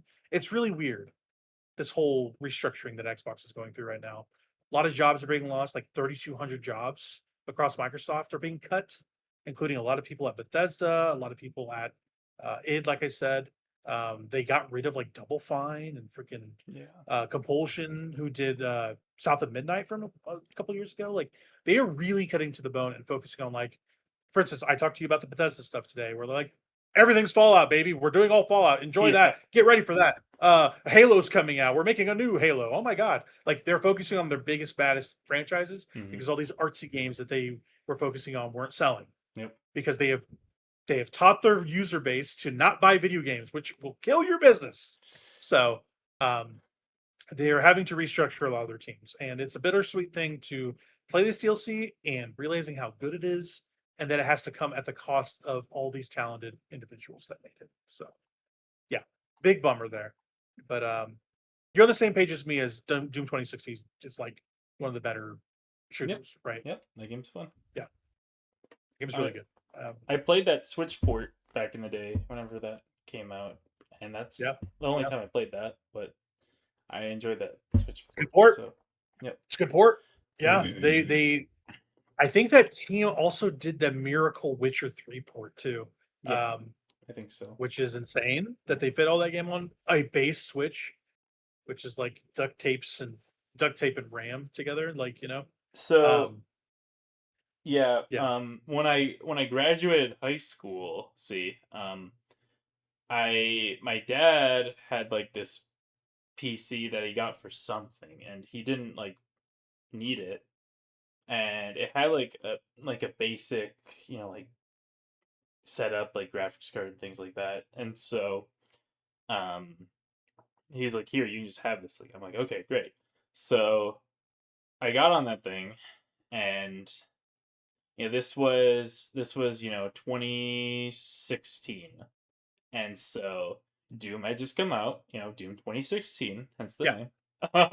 And but also I think Overwatch had just come out. I think Overwatch released that year as well. Yeah.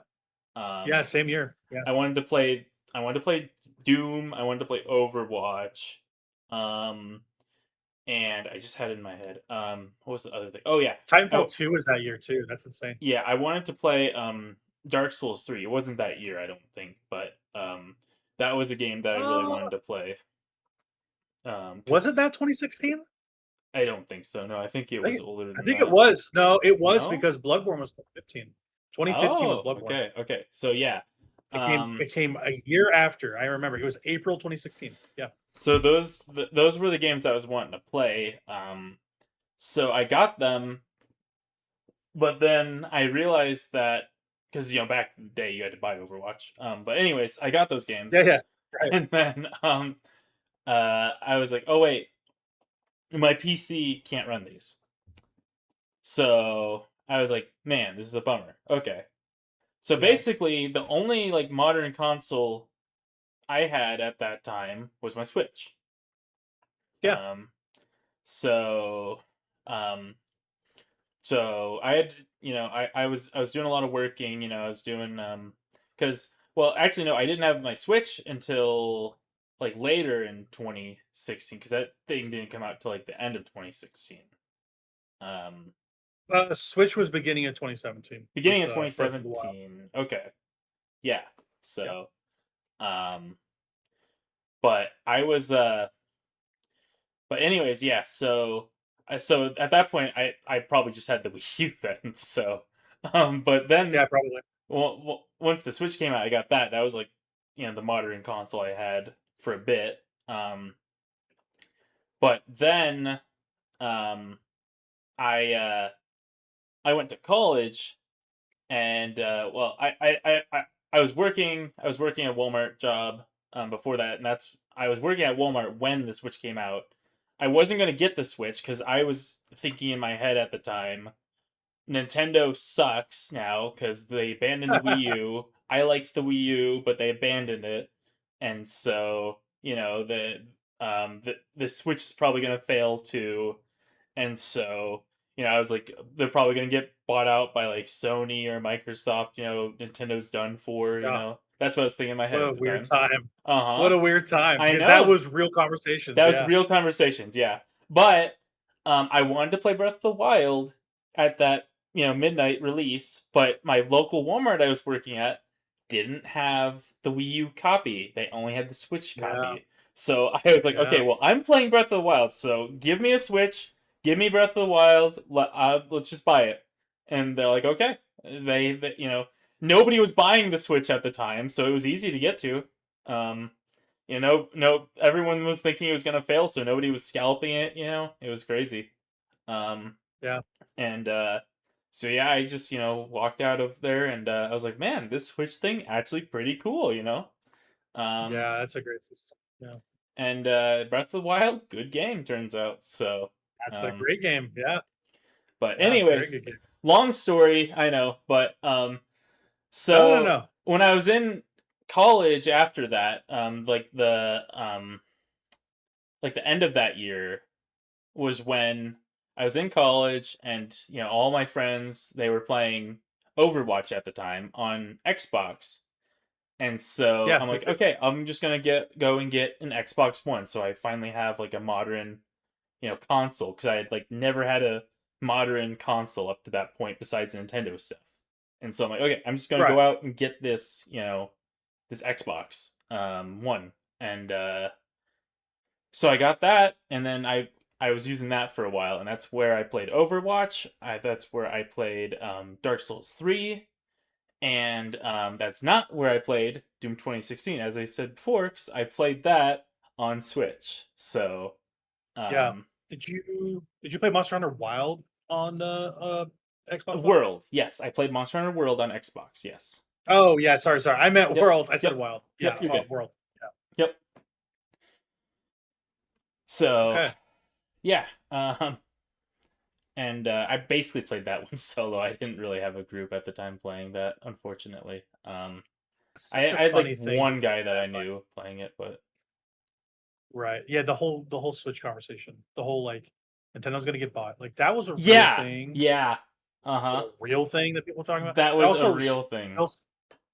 Phil Spencer internally when he was at Xbox around that time was like buying Nintendo would be a highlight.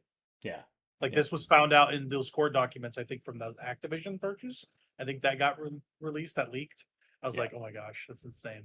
That would never happen. Like seeing like where they were to where they are now, you're like, that would never have happened then. But there's no way in hell you could even afford them now. You Yeah. know, Yeah. For it's sure. crazy. It's so it's so much crazier how different 10 years can feel. Yeah, it was So definitely a conversation though. Like the Wii U was a really high profile failure. Like it was pretty bad. And like the 3DS was doing good, but it wasn't fantastic numbers. Like the 3DS was not just DS numbers. no. The Yeah, 3DS was just doing good. Like so. yeah. 3DS was like a slow burn of like really quality titles, and Yep. a lot of people got it after the fact. They're like, "Oh my Well, gosh, this library's insane! I'm finally gonna buy one." yeah, and it was definitely after the price drop, because that thing at Yeah, like right, right, the right, right. start was $250. That's where I Yeah, got it, was around launch, and then they slashed the price to like something like, I don't even remember, like 100 and something dollars. So wait, Noah, you're telling me that they slashed console prices back then? they did. Right now, they just keep. My PS5 is appreciating in value. Let me tell you, Yeah, yeah, yeah. It's crazy. never been richer than I am now, holding a Yeah. PlayStation 5 that's 5 years old. Yep. It's Yeah, insane. but yeah, yeah, it's crazy. I don't know. You just got me Yeah. thinking back on that, talking about Doom 2016, I guess. So sorry for the long tangent, but No, no, no, no. I love walking down memory lane, dude. Like yeah. 100%. No, that's totally fine. But Um, obviously yeah, now, I've got my PC built. I built that after college. While I was right. in college, I was running some stuff on PC. So oh, you know what? I bought a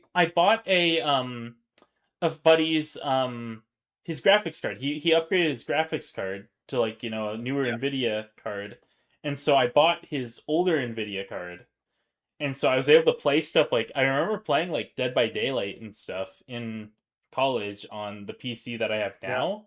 Except it really wasn't the PC that I have now. It was really just like the case and a different motherboard. I was gonna say it's just the Uh-huh. case. Yeah, it's basically just the case, which the case is like in such bad. I gotta replace this case. Every time I move, I'm like, all right, this is the time. I'm moving to a new location, so this is the time that I'm gonna go out and buy a case. I'm like, and then I'm like, holy crap! I forgot how much money it costs to move. I don't have money to buy a case for my PC. That's so true, dude. Like it's crazy. Like you when you move. Well, this is another segue. When you move, it is shocking how much more you have to spend. That is not just moving costs. Yeah, It's like other stuff costs. You're like, how did this money leave my wallet? yeah. Like I'm paying for this stuff. I know it's happening, but it feels like I'm being betrayed by myself. I know exactly what you. It's like I did not count on having to pay for this and this and this and this. That's Holy so crap! true. Oh my gosh! Oh my gosh! That has happened a couple times. I'm like, oh my gosh, this is. I actually can't afford this. Fun fact. But it's like, I'm in a new house. It's all clean and stuff. Like this is the perfect time to pull out the internals of the PC and throw it into a new case. But I just never do it. I just never do it because the money is the main thing. Because I'd want to get a good case, but I almost pulled the trigger because I saw on Steam, they were advertising a Metaphor PC case, and I almost pulled the trigger on that. I was like, "Send me that." Yeah, I bet so. Yeah, I almost pulled the trigger on that thing. I don't even. We'll see if they're still selling that thing, but how much is it? I don't even remember. Okay, here it is. Go up. You have to send this to me. I'm pulling it up. I found it. Oh, you can't say these words. It's $300. $300. Yeah. That's why I didn't pull the trigger on it. I'm like, do I want to spend $300 on a PC case? Do I really need 2 sticks of 16 gigs of RAM? I don't know. I have to see this. Okay. You gotta scroll down a bit to get to it, but Okay. It is a verified Atlas case. For the audio listeners, I'm sorry. I'm going to look at this case. Oh my gosh. If you scroll down further, there's a Persona 3 Reload case. I almost like more. Okay, let me see. Yeah? Uh-huh. I have to get off this page. I can't. Right? Oh, they've got 2 different cases for Persona. That's great. Stop talking. We don't need to talk about this anymore. Stop talking. I don't have the money. I actually don't have the money. Oh, yeah, okay. I know. Now, talk to me about Palworld and tell me the case about Palworld. Okay, yeah, this is more PC talk, so I've been waiting to talk about this. Okay. So this is fun. Yeah, please go. Go for it. So a while back, while I was doing my work, I don't even know if I've really talked about my work too much on the podcast, but I work in IT, so I was at the office and I was like looking through all of the different old tech we had from various upgrades and things that we've done for people. That's what IT does, and so we had all these PCs and things lying around. So whenever I'd go into the office regularly, I'd kind of check in on it, which they kind of just stopped doing the in-office meetups. Like they used to do like lunch every month, but I think either they stopped doing those, which would make sense, or they stopped inviting me because I would say that I would go to them and then I'd forget about them and not go. So maybe they stopped inviting me, but I don't think they'd stop inviting me. So yeah, it's just one of those weird things. But anyways, the point is, when I was in the office one time, I was looking at the tech, and I was like, "Oh, hey, this is a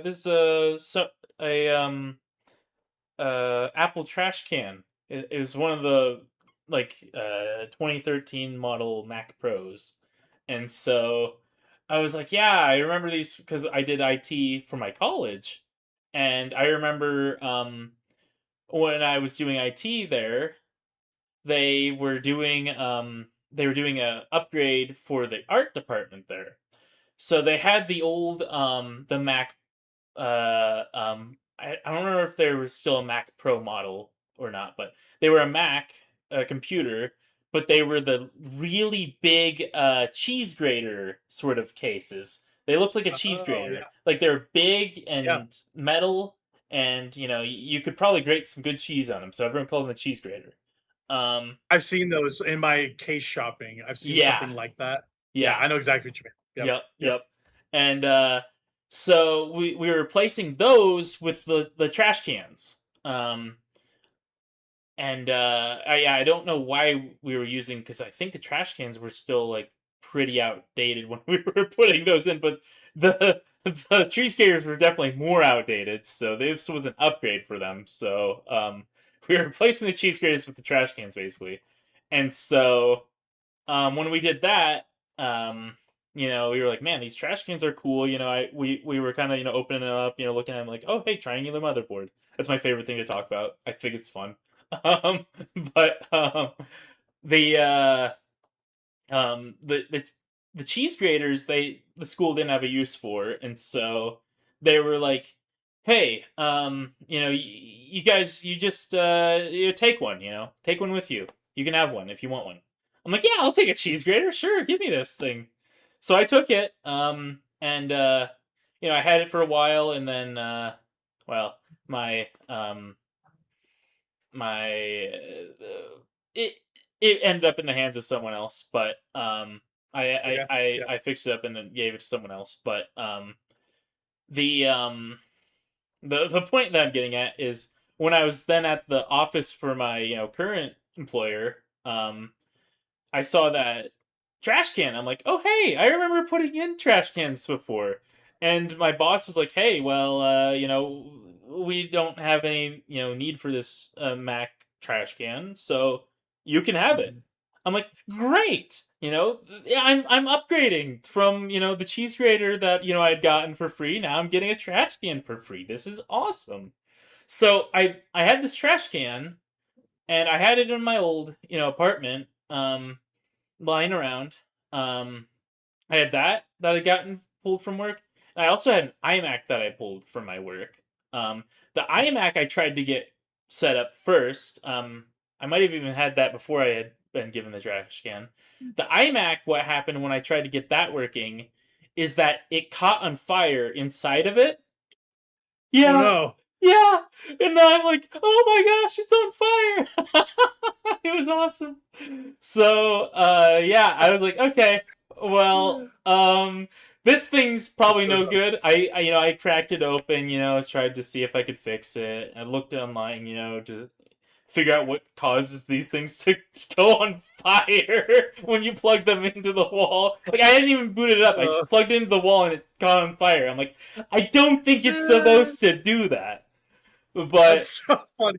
That's the pyro in you where you're kind of excited about it. You're like, oh yeah, no, it's on yeah. I'm like, fire. oh, okay, this is cool. No, I did this really funny video for my YouTube, and it cracks me up every time I see this thing. But I was actually like plugging it in for the first time on video because I wanted to see what would happen.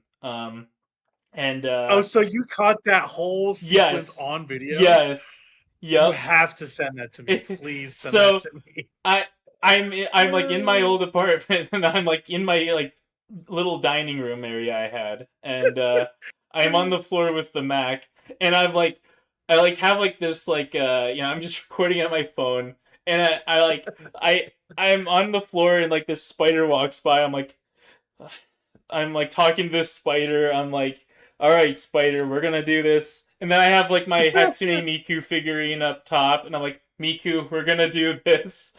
And then I plug it in, and he just lights up inside there.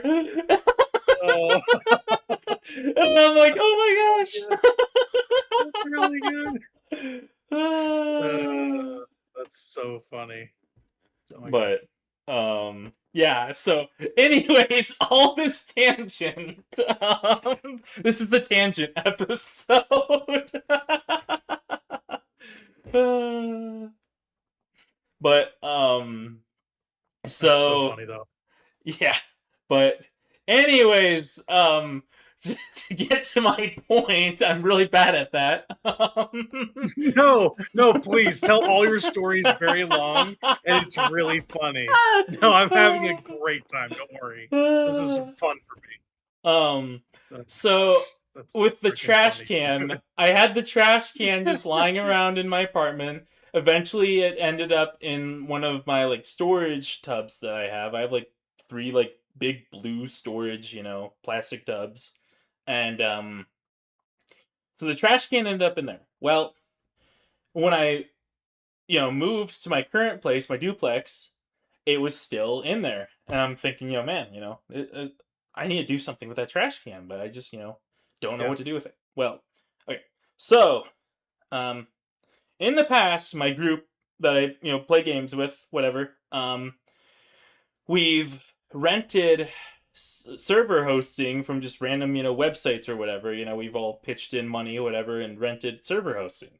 Well, we did that, for instance, with Minecraft. Sometimes we did that when Palworld initially released, like the initial Steam release of it. Mhm. Like it was like 1 or 2 years ago. I think it was 2 years ago, closer to 2 years ago it released, and we played it and we had a good time with it. I think I put about 50 hours into it the first time, so but it had a lot of problems and it had a lot of frustrations, and so we just kind of fell off it. And but that was hosted on a paid server thing that we were all paying into. But this time around, um, I had the trash can, and so I was like, oh, hey, we want a server for Palworld.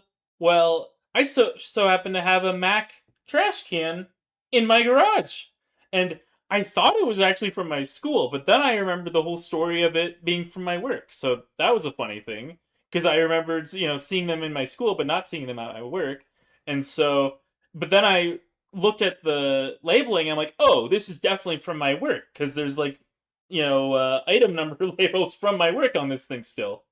Um, and so I didn't know exactly what was in it for hardware. So what do? You crack it open, you pull it up. There's the triangle! The triangle motherboard! Illuminati Okay. confirmed. I have to stop you there, Noah, for just a second. I don't know where we are going with this story, and honestly, I don't really care. I'm just so thoroughly I'm so thoroughly invested in the mechanics of you telling the story. I'm honestly okay with whatever you're doing, so go ahead. Okay, sure. But anyways, I'm I'm having getting a great somewhere. time. I'm going That's good. somewhere with this. I'm going somewhere I with hope this. so. I hope so. But don't worry. Don't worry. I'm having a great time figuring it out with you. So Oh, I crack it open. so fun. I check out the RAM. Look at that. 4 16 gig sticks. 64 gigs of RAM. Did you know that 4 times 6 or 4 times 16 is 64? Did you know that? That's pretty awesome. But so I do. I'm like, man, this is cool. This thing, 64 gigs of RAM. That's a lot of RAM. That's really good for a server. DDR3, so a little bit Unreal. old, but it still runs Yeah. really great. Also, it's got a NVMe SSD. Very good for servers. Very fast, load times. So, yeah. So I check all that out. I'm like, okay, this thing is pretty awesome. Great for a machine that I got for free from work. So it I just was like, I was looking at what was in it or on it previously. I guess they were dual booting, Mac OS and Windows. That's what I do with my Mac machines. I have a MacBook laptop actually, and that's what I do with it because Macintosh, Mac OS is nice, but sometimes you just need that Windows compatibility for some things. Right. Yeah. But for this thing, I was like, yeah, I'm just gonna wipe everything that's on it and just install Ubuntu Linux. Um, I didn't even bother trying to do like a server version of it or anything like that. I was just like, just give me normal Ubuntu Linux. I don't want to deal with like the console commands and stuff. So I just installed normal Ubuntu Linux on it, and now I have it for a server. Whenever my friends want to play a game that runs on dedicated servers, I can just put whatever server game on there and just host it, and we can play it. And it's in my house, so it can just stay running as long as we want it running. And so that's how we've been playing Palworld. Yeah, the Palworld released, by the way. It 1.0. Did you know that? Folks, what a journey. What a journey. We got there. We got there. We got there. Gosh darn What an it. absolute odyssey. And That's a good book. To Christopher Nolan's epic film, The Odyssey, and the book, The Odyssey. The book's a little bit That better. was such a... I haven't seen the new movie, but the book we have both read together, and that is a good book. That is a good book. That was a good time. Please do that more often. I'm enjoying myself. Anyways, so yeah, it's a fun story, I think. So, I got that running. So it's a fun story. Yeah. It runs like a dream. I mean, we've barely had any issues playing Palworld on it. Palworld's still, a little bit of a buggy game. It's got the occasional glitches here and there.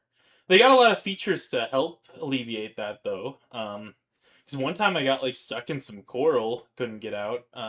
They got, an emergency respawn button. That's cool, in that, it kills you, but it doesn't make you lose your stuff, so that's kind of nice. But, that is nice, yeah.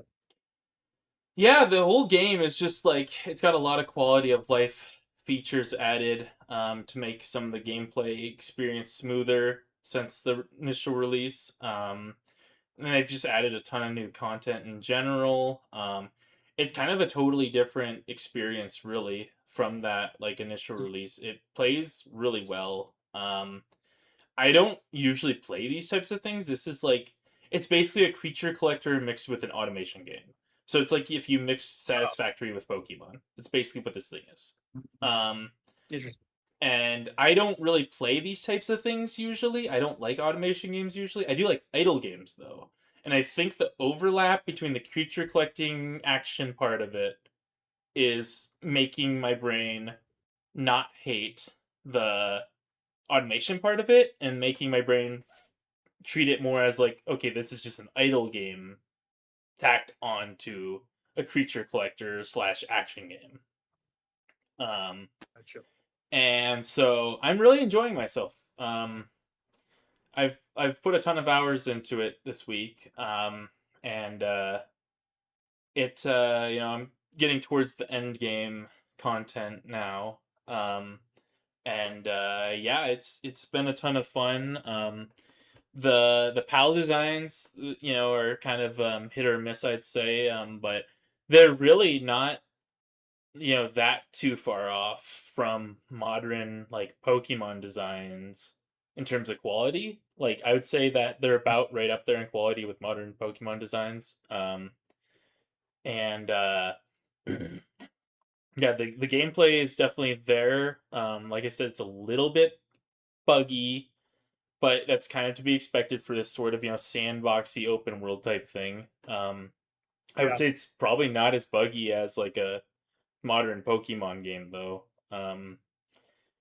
And Yeah. honestly, I think this thing is just leagues better than any Pokemon game you can play on a Nintendo Switch. Um, because Solid. like, or a Switch 2, because like this thing is it's just a lot of fun. It's I think it's got a little bit of issues trying like doing multiplayer things with like you can run around in the world with your friends. You know, um you can do some activities with friends, like they've got like boss fights that you can do with friends that are just like, you know, boss tower things.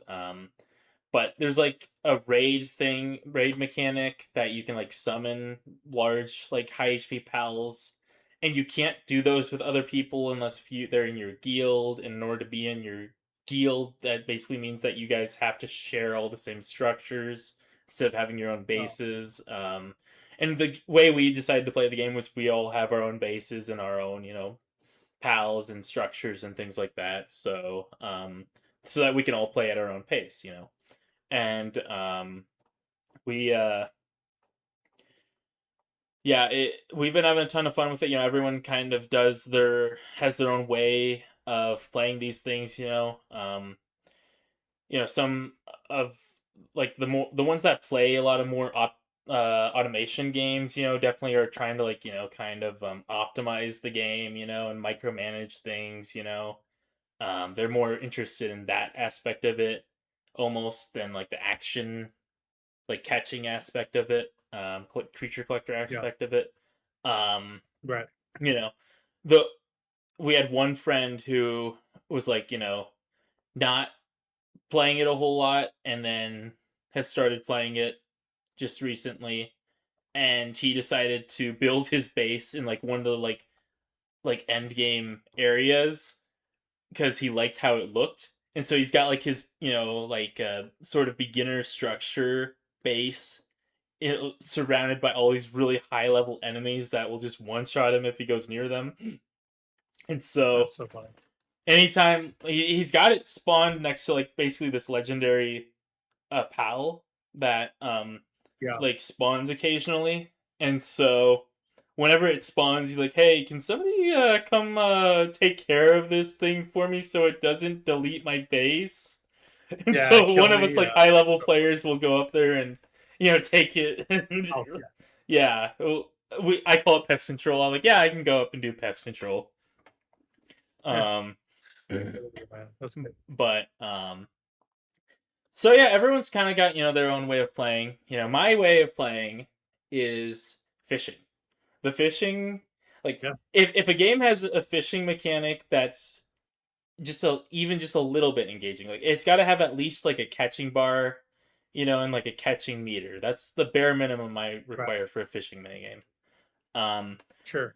but if it's got that, then you know, I'll have fun with it. And so I've been having fun just going around finding fishing holes, you know, figuring out, you know, what I can catch in which fishing holes in which parts of the map, piecing that together, you know, piecing together the mechanics of like, you know, okay, this, you know, fishing shadow means this, you know, pool of fish, and this fishing shadow means this pool of fish. If it has this effect, then that means that, you know, it's going to be a, you know, an alpha fish pal, you know, and if it has like this beam, then that means it's a lunker, you know, and if it's got like these green sparklies, then that means that it's got, you know, a diamond trait on it, you know.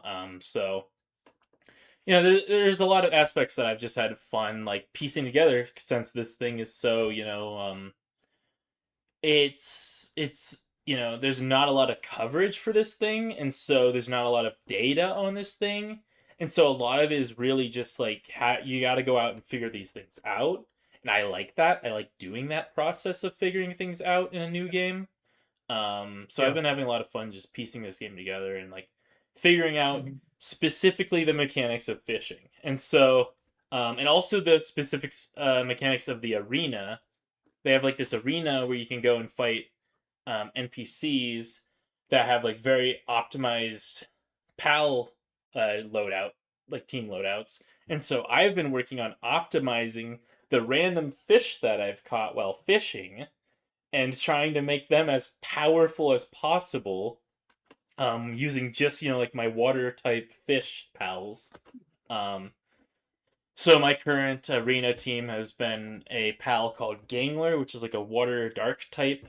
It's basically like a Basque Legion type thing. Okay. And then I've got Jelliette, which is basically like a jelly scent sort of pal. It's like a jellyfish girl thing.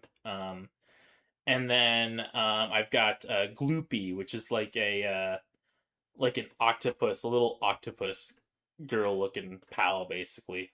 Um, and so I've just been taking my fish pals. I literally fished them up, and I'm like, yeah, I'm just gonna make these pals as strong as possible. Like figure out how to push their stats to the maximum limit that I Yeah. can, and Been it's been a maxed ton them, of yeah. fun.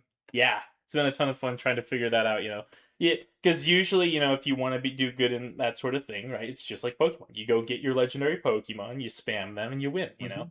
But Yep. I, That's I basically how it is. I wanted to use the random stuff that I was fishing up in the fishing mini games. So that's kind of been my journey with that game, and the nice thing about that type of open world sandboxy thing is that you can literally just do whatever you want. Like, if you want to focus Yeah. on making your base pretty, you can do that. My base is just in this flat area that I found. I was able to fit 6 bases that are all just like right next to each other. So I can literally just walk from one base of 15 pals to the next base of 15 pals, and I have each base, producing a different Oh, wow. product to help me, advance my tech trees and things so that I can get better at fishing. Like that was my Yeah. whole goal. And now I've maxed out fishing. And so I'm like, okay, what do I do now? Well, now I need to make those fish as strong as possible. So that's been my current goal. I got to make the fish super powerful fish and be able to, take on the toughest challenges in the game with the random fish that I fished up. So, You have to. yeah. You gotta. Those numbers don't go up by themselves. Yep. Yep. So I've been having a ton of fun, playing the game my way. And everyone else I've been playing with in the server has been having fun playing their way, and it's an experience I'd recommend if you have enough free gaming time, to justify it. Then it can be a ton of fun. This thing's on console now as well, I think, and I played a bit with the Yeah. like the controller, and it seemed to the controls seemed fairly intuitive. So, Okay. yeah, it's a good time, and yeah, especially if you you have a group to play with, and if they have like a dedicated server to run on, that helps a lot. In terms of then it feels more like okay, now I can do this thing at my own pace, but I still have other people to play with and trade with, like a Pokemon type thing. But Yeah. it's better as opposed to like playing on a public server where maybe you get griefed, maybe the other players are whatever. It's a lot better just playing Right. with a small group. So Oh yeah, um that's the case for literally every multiplayer game ever. yeah, yeah, but Yeah. 100%. Okay. yeah, we've really, I think we've all really been enjoying it. So we've got about 5 people playing in the server right now. So Yeah. um, yeah, Very it's cool. a ton of fun. There's some of the PAL designs I really like. Like some of them, I think are better than Pokemon designs, like modern Pokemon designs, to be honest. So Mm. because I've just been jaded with like modern Pokemon, like yeah, I just it's not really doing it for me. I've spent so many hours on modern Pokemon, so it's not like I haven't engaged with these things. Like I've completed the dexes for every single one of the Switch Pokemon titles. So like, I've engaged with these things, hundreds of hours with these things, and I struggle to get as much enjoyment as I did out of the DS entries, and even the Yeah. older I NDS entries. So right. I think Scarlet and Violet was so compromised on Switch, original Switch, that it's worth a look at the Switch 2 versions because it's like night and day, you know? Hmm. That really raised that game in my estimation. Like, okay, this is structurally one of the best Pokemon games they've ever made, but it just runs like dog water. Um, and now that they fixed it, it's so much better. I So I think I just prefer the action RPG gameplay of a Palworld to the traditional RPG gameplay of a Pokemon, or even the yeah, attempt at our action RPG gameplay that was ZA. Because like Palworld's gameplay is basically ZA if it like was actually what we thought ZA's gameplay was going to be. Because Palworld's gameplay is okay, literally just like you can throw out your pal, you can fight alongside it with like guns and stuff, which is cool. And but your pal just does moves automatically. You equip the moves to it. You get 3 moves to equip to it, and then it just does those moves automatically.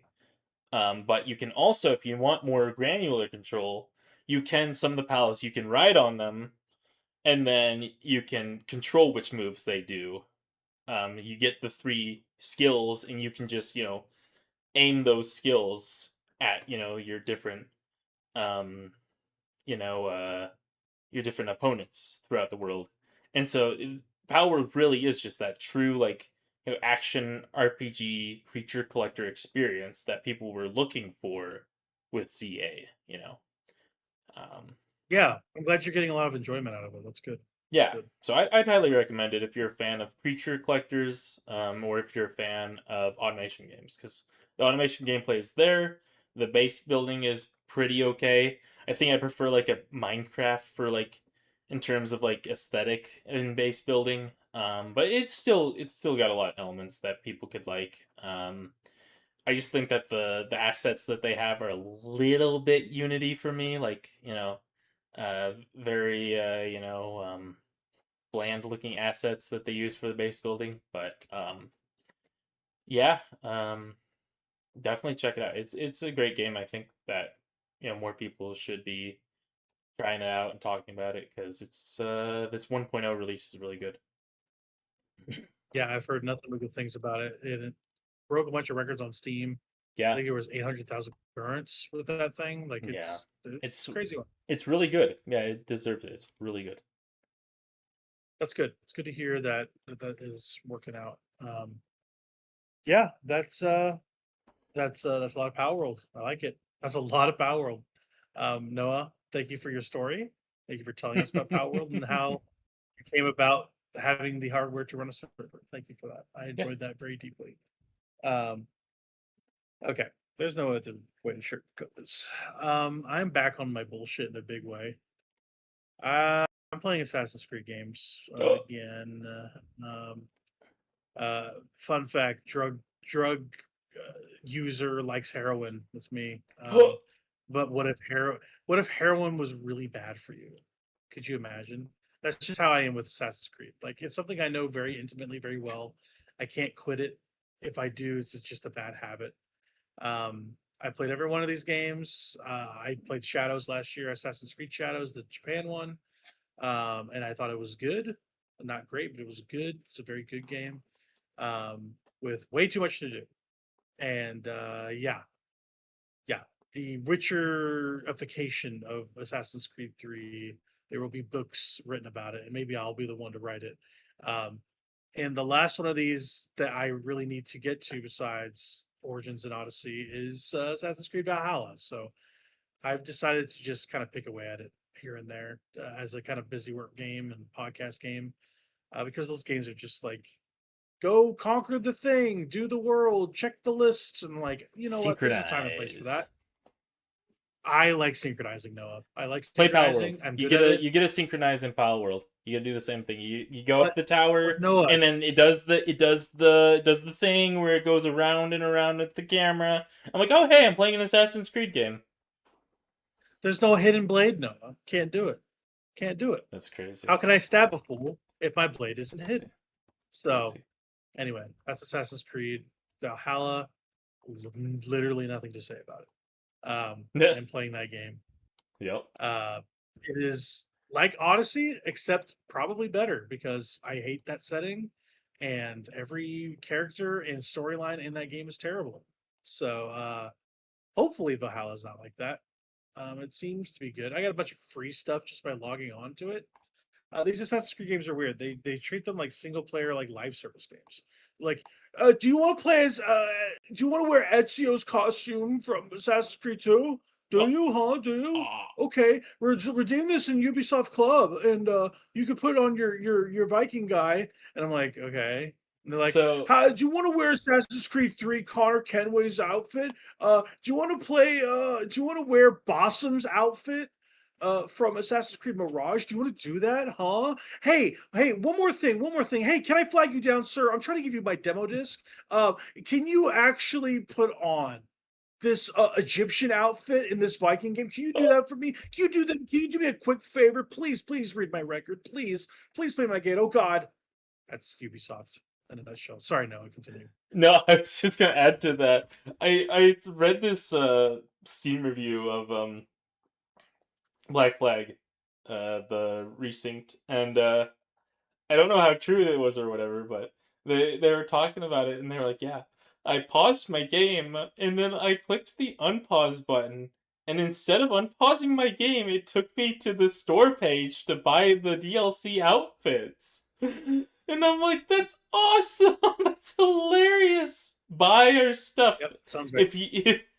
If you want to unpause your game, thou shalt buy our stuff, or at least look at our store before you can even think of unpausing your game.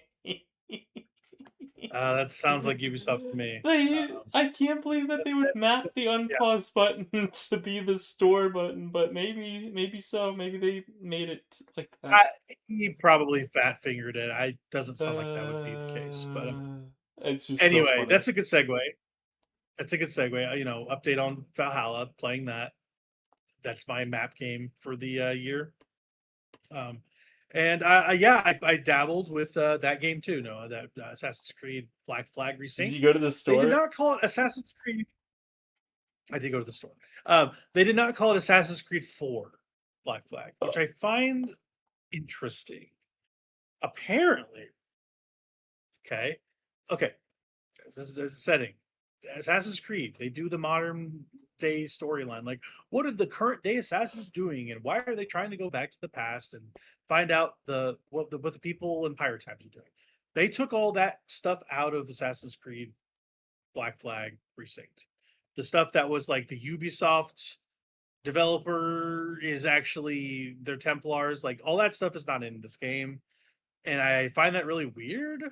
And then they also added some stuff to Black Flag, like new characters and new stories and stuff. I'm like, okay, well, what are they doing? Are they like getting away from the narrative? Are they going to keep remaking these games? Like, it's a weird thing. They're going okay. My assumption here with this Black Flag resynced, because it is doing extremely well. It sold 2 million copies in its first day. It's going to be one of the better selling games of the year. There's no way Ubisoft stops doing this. They're going to remake the Ezio trilogy again, which is a good idea. I will say those games are great. More people should play them. Their ports that they put out for current gen consoles are not good. They are great games despite that, but they need to do more work. Those games are old. They need to be updated. And I would play them again because I'm a sucker. I'm a sucker. I know who I am. But it's weird to me that they would take out the modern day stuff if they're going back to their other games, because the modern day Assassin's Creed story is so interwoven into 1 through 3. It's insane. Like, if they remake those, what are they going to do with that stuff? Like, I is it going to be a Dead Space remake situation where you're actually changing story stuff in a way that makes it kind of markedly different from the original? If that's the case, okay, but then the whole premise of Assassin's Creed is that the Templars were trying to mine the bloodline of assassins in order to uncover relics that will help them enslave the world. Like, that's a key part of those games. And the impetus for you to get into the minds and DNA strands of a Desmond Miles, a Layla Hassan, is, they have assassin's blood, and the Templars are using these assassins people to find out the secret of their histories, so they can find these artifacts. If you take those out of those games, like why or is it just like, I don't know, murders throughout history? Then okay, like it's just murder tourism is all it is. And if they want that to be how these games are, okay, that's fine. But like, I don't know how they're going to remake the old stuff without completely keeping all the stuff that they put in for the real world assassins stuff. It's weird that they took it out of here, is what I'm saying. Because like it's kind of important still, even though it's like, oh, what's actually going on? Like the story of 3 kind of wrapped. How is it picked up in Assassin's Creed 4? Like they kind of like him and haw about what it is. That's kind of like the story of the entire franchise. They go like, okay, we don't know what we're actually doing, so we're going to him and haw about this and that. And all the actual metagame stuff is not important, or the stuff they say is important is really not important. Like they don't have a pure idea of how to keep that stuff going. And I understand why you'd take it out for a more focused adventure here, but it's weird. They're not really remaking the first game. They're remaking the parts they wanted to remake for Assassin's Creed 4 Black Flag, which is probably the most beloved of the entire franchise. So anyway, that's kind of like the thing about the game that's really weird. But the actual game itself is a very faithful remake to what that game is, aside from changing everything about the combat, which is really weird because the combat is better in the original, I think. It takes that freaking slashy, stabby, from softy button, like shoulder button attacks instead of the counter-based face button attacks from the original. It's a weird change. I don't know why they felt the need to actually change the gameplay, because I thought it was fine, but whatever. It looks nicer, it sounds nicer. They brought back original voice talent and all that stuff. It's a reimagining of a beloved Assassin's Creed game in the specific ways that they wanted to remake it. Like I said, all the modern day stuff is in there, which is a really good choice. So I like it. I will play it off and on. I've played this game before, so no promises if it gets beaten anytime soon. I'm not really interested to see it through at the moment. It's fun for what it is. That's honestly is how I'm going to feel about this Halo campaign evolved remake in the next 2 weeks. It's going to be very similar things, but they're doing also similar things where they're adding content. They're adding 3 new missions to that game that are new pieces of content that are before Halo 1. So I'm like, okay, that's a reason to play this game. Great. And then also it's supposed to be a really good remake. So I'm like, okay, well, whatever. But the base game is going to feel very similar as my feelings here, right? So it's a weird thing, man. It's just a weird thing. I saw Donkey playing the Assassin's Creed Black Flag game. Yeah. There's like a lot of like, they got like the little like note page thing that like flies around that you collect. That's a little weird. That's not what I'd expect from an Assassin's Creed game, but okay. Honestly, that is a lot of what Assassin's Creed is. It's really, dude. Like that's it is funny. They do that in Assassin's Creed too. You chase like pages like that, and I forget what they actually are, but it's a collectible. They've done that since the first one. All right, that's that'd take me out of it personally when it's like a hyper sim type thing, but oh buddy, they do not give a fuck. I guess not.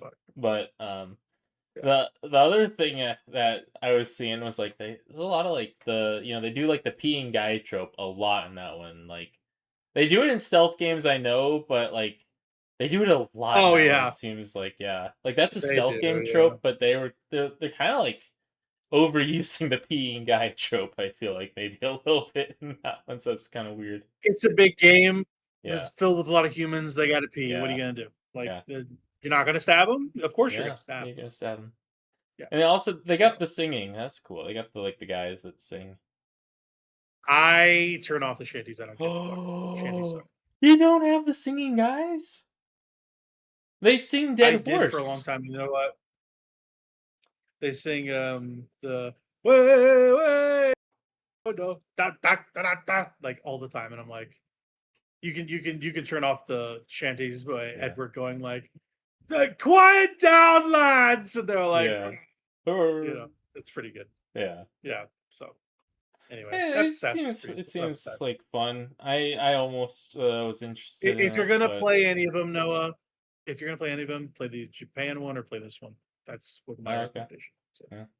they're the most standalone of the recent ones. Yeah. So yeah, yeah.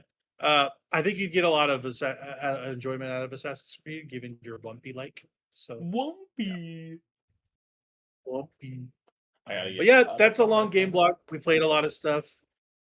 Sorry, what was that? I was saying I gotta get caught up on that thing if they're getting close to the end of it. You, Ah. you've already passed. You've already passed me. So I will get back to it eventually. I'm working myself up to get I into Dressrosa. So. yeah, I've barely even done much after like getting into the I Dressrosa am stuff, so I'm 5 episodes into Dressrosa. That's where I'm at. Exactly. I might be like I don't know, like 20 or so episodes into Dressrosa. But Oh, he passed me, guys. He yeah. passed me. It's official. Um. Anyway, that's One Piece. That's Pirates. That's Assassin's Creed. Let's talk a little bit about a topic I wanted to bring up. We don't have to talk at length. We can talk however we want about these things. But the topic is most anticipated games, straight up. Games that do or do not have release dates that are coming out in the near to far future. Whatever you want to say. Games that are not out that we want to talk about. What are we excited for? And yeah, I think I want to just go down your list and then go down my list, and then we'll close with some other media. What do you say? I think that's something we could do. Yeah, did you want stuff that doesn't have release dates or stuff that does or No. Just okay. So I put what you wanted to talk about in this doc. Mhm. Talk about that stuff. The stuff you were excited for on the horizon doesn't matter. I purely, for myself, went towards stuff I have no idea where it's coming out. Stuff I'm Okay. excited for. That's Yeah. where. That is where I'm at. But please talk about these games that you brought up. I think I want to hear about them. I mean, yeah, I'm always talking about, Nirvana. You put that on there. I added That's that kind of because like I'm my interested in that too. that's like my, that's my Silk song. That's what I've always been saying. Like that's the game that like, Yeah. it'll come out when it comes out, and I know I'll be playing that thing. I know I'll enjoy that thing, but they've got that Yeah. Parabellum game that also doesn't really have a release date. We know that it's like basically finished, but um, we don't know when that's going to get published, basically. So, Right. yeah, so It'll that's on come out, there. and I'm sure it'll be a really good game. Yeah. So Those are Sukuban games. So, but yeah, and then you've got those.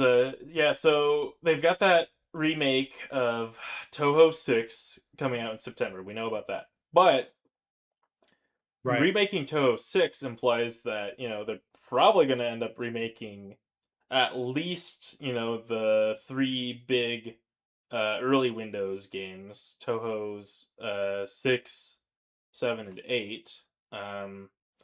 But the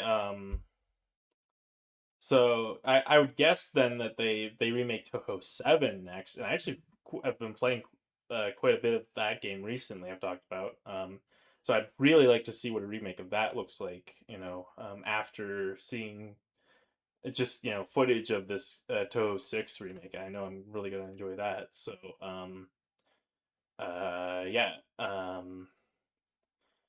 And so I don't know like how far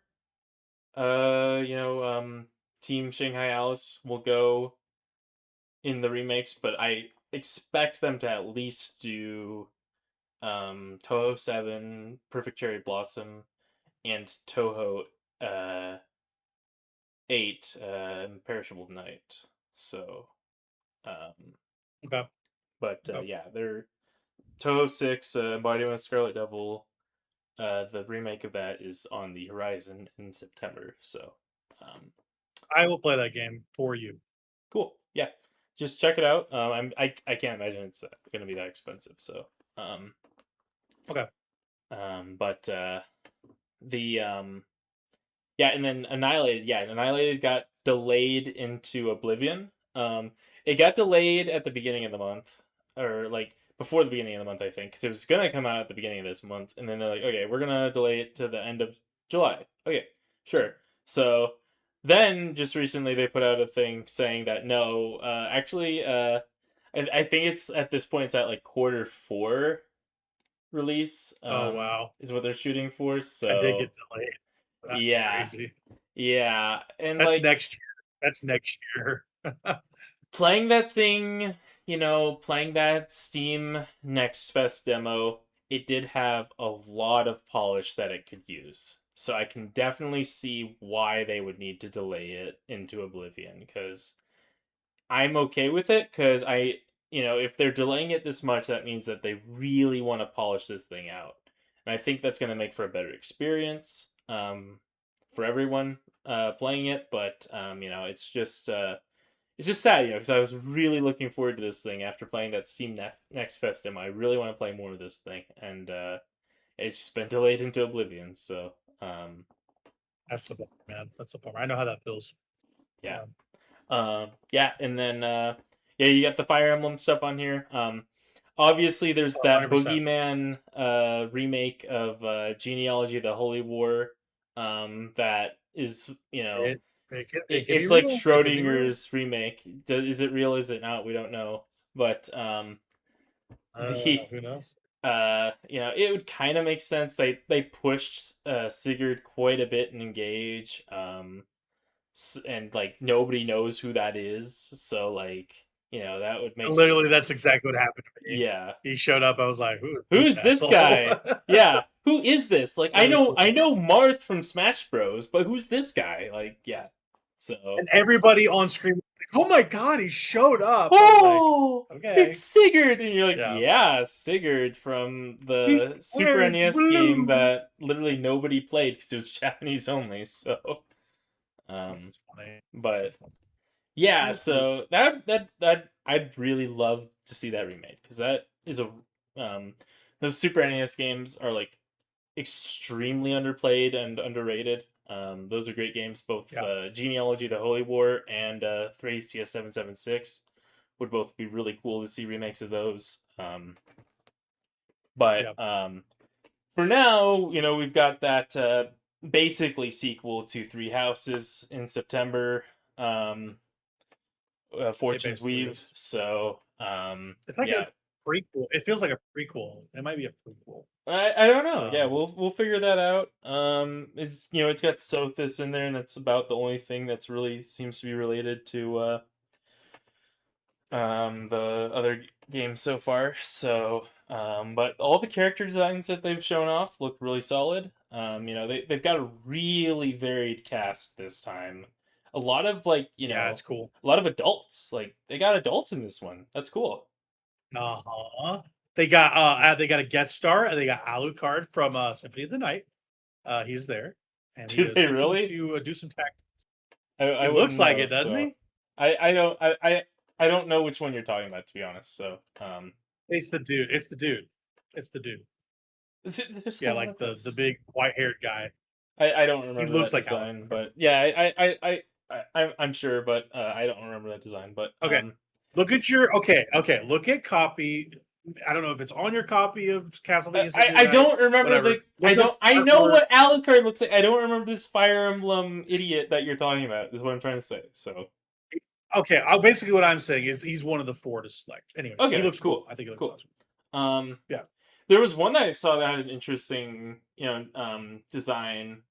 That it was like a character. He had like a lazy eye. I thought that was interesting. Oh really? Yeah. Interesting. Mm-hmm. So they're really going all out with making trying to make a really believable fantasy world this time. With varied character designs, not just your stock, anime design tropes, because that's the biggest problem I had with a lot of Fire Emblem designs recently, is they just look so stock fantasy. You look at the older designs for the characters, and you have a good mix of oh, this is just a village dude with an axe. That's great, give a village dude with an axe, but they just don't do that anymore. They're like, no, we gotta we gotta have these marketable and lovable designs. So they all have to be just like these pristine, you know, super sugoi kawaii anime whatever designs. And it's just like just give me dude with axe. Like give me dude with sword. Give me dude with lance. Like Yeah, dude on for sure, for sure. horse.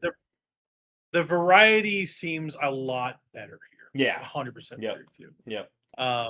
Another thing is, okay, I said this might be a prequel. It's probably a sequel because of Sothis' age, first of all. And then second, it's the setting, which is Dagda, Yeah. which is shown on the map Yeah. in Three Houses. Yep. So yeah, That's cool. cool. Yeah, it's a cool setting. It takes place in the main city Dagsion, is what it says. Okay. So.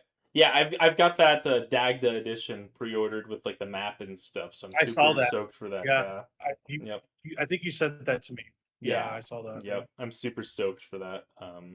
So I know I'm gonna love that game because that's the same team as Three Houses. I love that game, so you can't go wrong. I with Engage, luckily I didn't buy any. I don't even know if they had like a collector's edition for Engage, but I bought that game and I played through it twice, and I'm like, man, this game really sucks. So, I even played like the DLC for that thing. Like I played all the DLC for it. Yeah.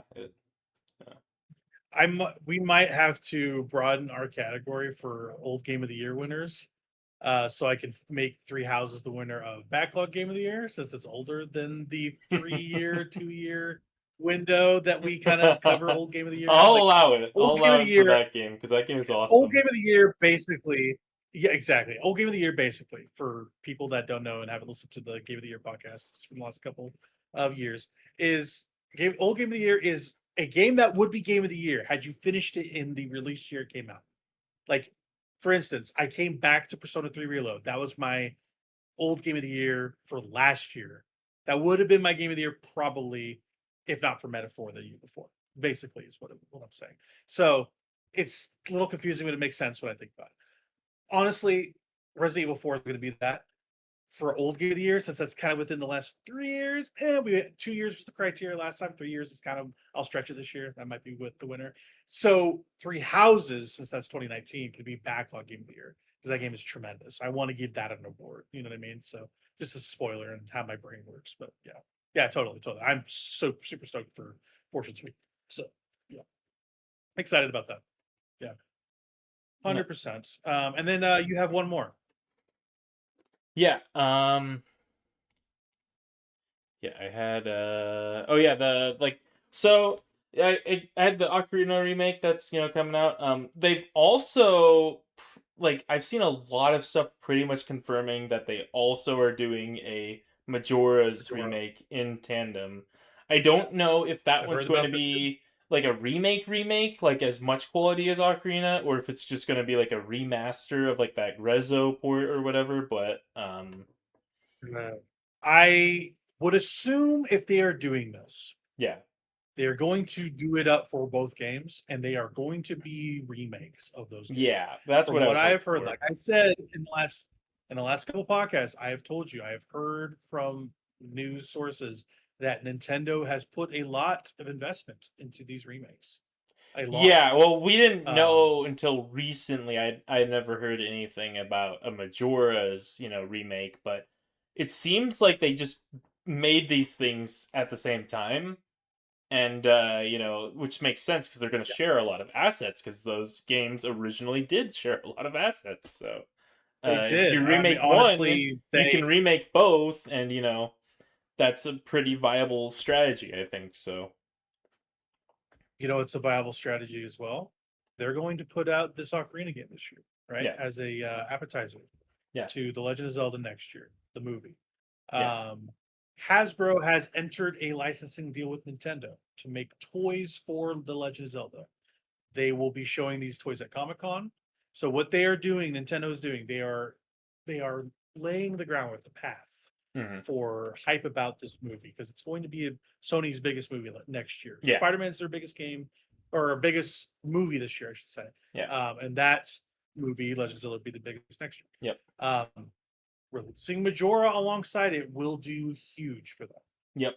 I speculate. Yeah. And for all intents and purposes, that is a new version of a beloved Zelda game. So why wouldn't we? So the thing with Majora that's interesting, there's a lot of people that have never played that one because it's got a lot of. That's me. I've never finished it. Yeah. There's a lot of people like you because everyone plays Ocarina because that's the game to play, and then Majora just kind of falls through the cracks for a lot of people. It's because they played Ocarina, they're done with old Zelda, or the mechanics of Majora are too obtuse, or a lot of people I've talked to have said the time management stresses them out. They don't like the time system that stresses them out, so they can't play the game. So if they can if they can keep the feel of that game while still making it more accessible to the majority of players, that's what I'm hoping for. Even if they have to do like multiple like game modes, like have a game mode that is a lot more forgiving on the time management mechanics, and then have a game mode that is the normal base game mode. I would be okay with that. Have an easy mode. Easy mode is fine. Have an easy mode. That's how you make these things accessible. For sure. I'm 100% agreement with you there. I think the thing that is telling the thing that will be the most telling thing about the scope of this project is who is doing it. Yeah. If it is a Grezzo, that's a imagining. Yeah. Like they might just gussy up something, or not change too much, like make it a more faithful thing. If it's Nintendo EPD doing this like in-house, like I think it might be, because they usually do Zelda in-house for the big ones. They might just change some things and reimagine things and completely remake it in a contemporary image, both this and Majora. It's really telling. If it's a regular Nintendo, it's going to be a little bit more daring, a little bit more crazy, because that's their stuff. But if it's a Grezzo, they're going to try to stick to the template, I think. Right. But we'll see. I guess you will not find out what a developer is on this game until it probably hits your Switch 2. Probably, most likely. And who knows if they're going to show gameplay from that. They're probably going to have a direct of some kind. This might be a November game, October game. They're going to show in like September and like its own direct. 15 minutes of this game running on a Switch 2, showing Lon Ranch or whatever, and perhaps a jump button if they want to add that. I don't know. I want that to be a thing. They're not adding a jump button. Why would you need a jump button? Why would you even want that? That would break the whole game. Do you know how much that game would break if you had a jump button? Again, if they remake it and make it more contemporary, they would change design things to accommodate for that. That's what I agree. I agree with you. It would change the game. But if you're already changing the game, why wouldn't you just put it in there just for like modernity's sake? I don't know. People would rather. Why do you need a jump? What is there to jump on? There's no Goombas in the game. No, show me a Goomba. Over the Lon Ranch. The horse does that. The horse jumps over the gate on the lawn. You don't need to do that. What if I want to? Okay. What if I want to? No, that's what the horse is there for. Then what's the point of the horse? Does anyone use the horse in that game? Yes! You can walk back in 1 minute. No! Easy. Everyone uses the horse. If you didn't get a pony in that game, you didn't play that game. I got a pony. I got a pony. I'm just saying. It doesn't really matter. It matters. Hyrule Field is like 2 feet long. It's not that far to get to where it's a lot of walking. There's a lot of yeah. Oh, it's not that bad. Yeah, sure. I like yawing. You don't like yawing? I love yawing. Yeah. Yawing's my favorite. Yeah. Yeah. I love that. It's my favorite. No, it's not. I'm sure I peaked my microphone. I don't really care. It's anyway, nobody's favorite. I'm excited for this game too. Yeah. I'm excited for this game too. It's gonna be fun. Yep. I like both of these Zelda 64 games. Yeah, I have a sneaking suspicion it'll either we'll see gameplay of it in the next Fall Direct, which will happen after probably Splatoon comes out, um, and we'll see from there. We got to get out of the summer. Uh, End of August, beginning of September is when they have their next directs. So we'll see how that goes. Um, yeah, I'm with you on Ocarina and Fire Emblem. I'm really excited for those two. Nirvana especially. Having played Valhalla this year, it was an eye opening playing one of the classics in that genre. And yeah, I want to play Nirvana a lot because Valhalla was so good. So yeah, I'll talk a little bit about the stuff I'm into, uh, but I won't go at length about everything. Um, Judas. This is an interesting one. This is from Ken Levine and Ghost Story Games. The guy who made Bioshock, his narrative Legos game, I'll put it that way. This game is apparently 2 to 3 years off because I think he's got carte blanche to make it, which is crazy to me because Bioshock Infinite took forever and was really had a really troubled development. And the same thing is happening with Judas because Ken Levine is one of those auteurs that changes things last minute. So like there's large swaths of this game that's probably been remade a handful of times to come out, basically to like delay it from coming out.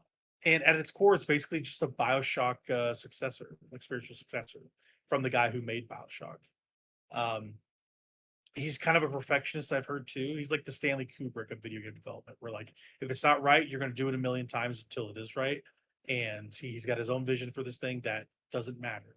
Like the money does not matter, the vision matters, the art matters.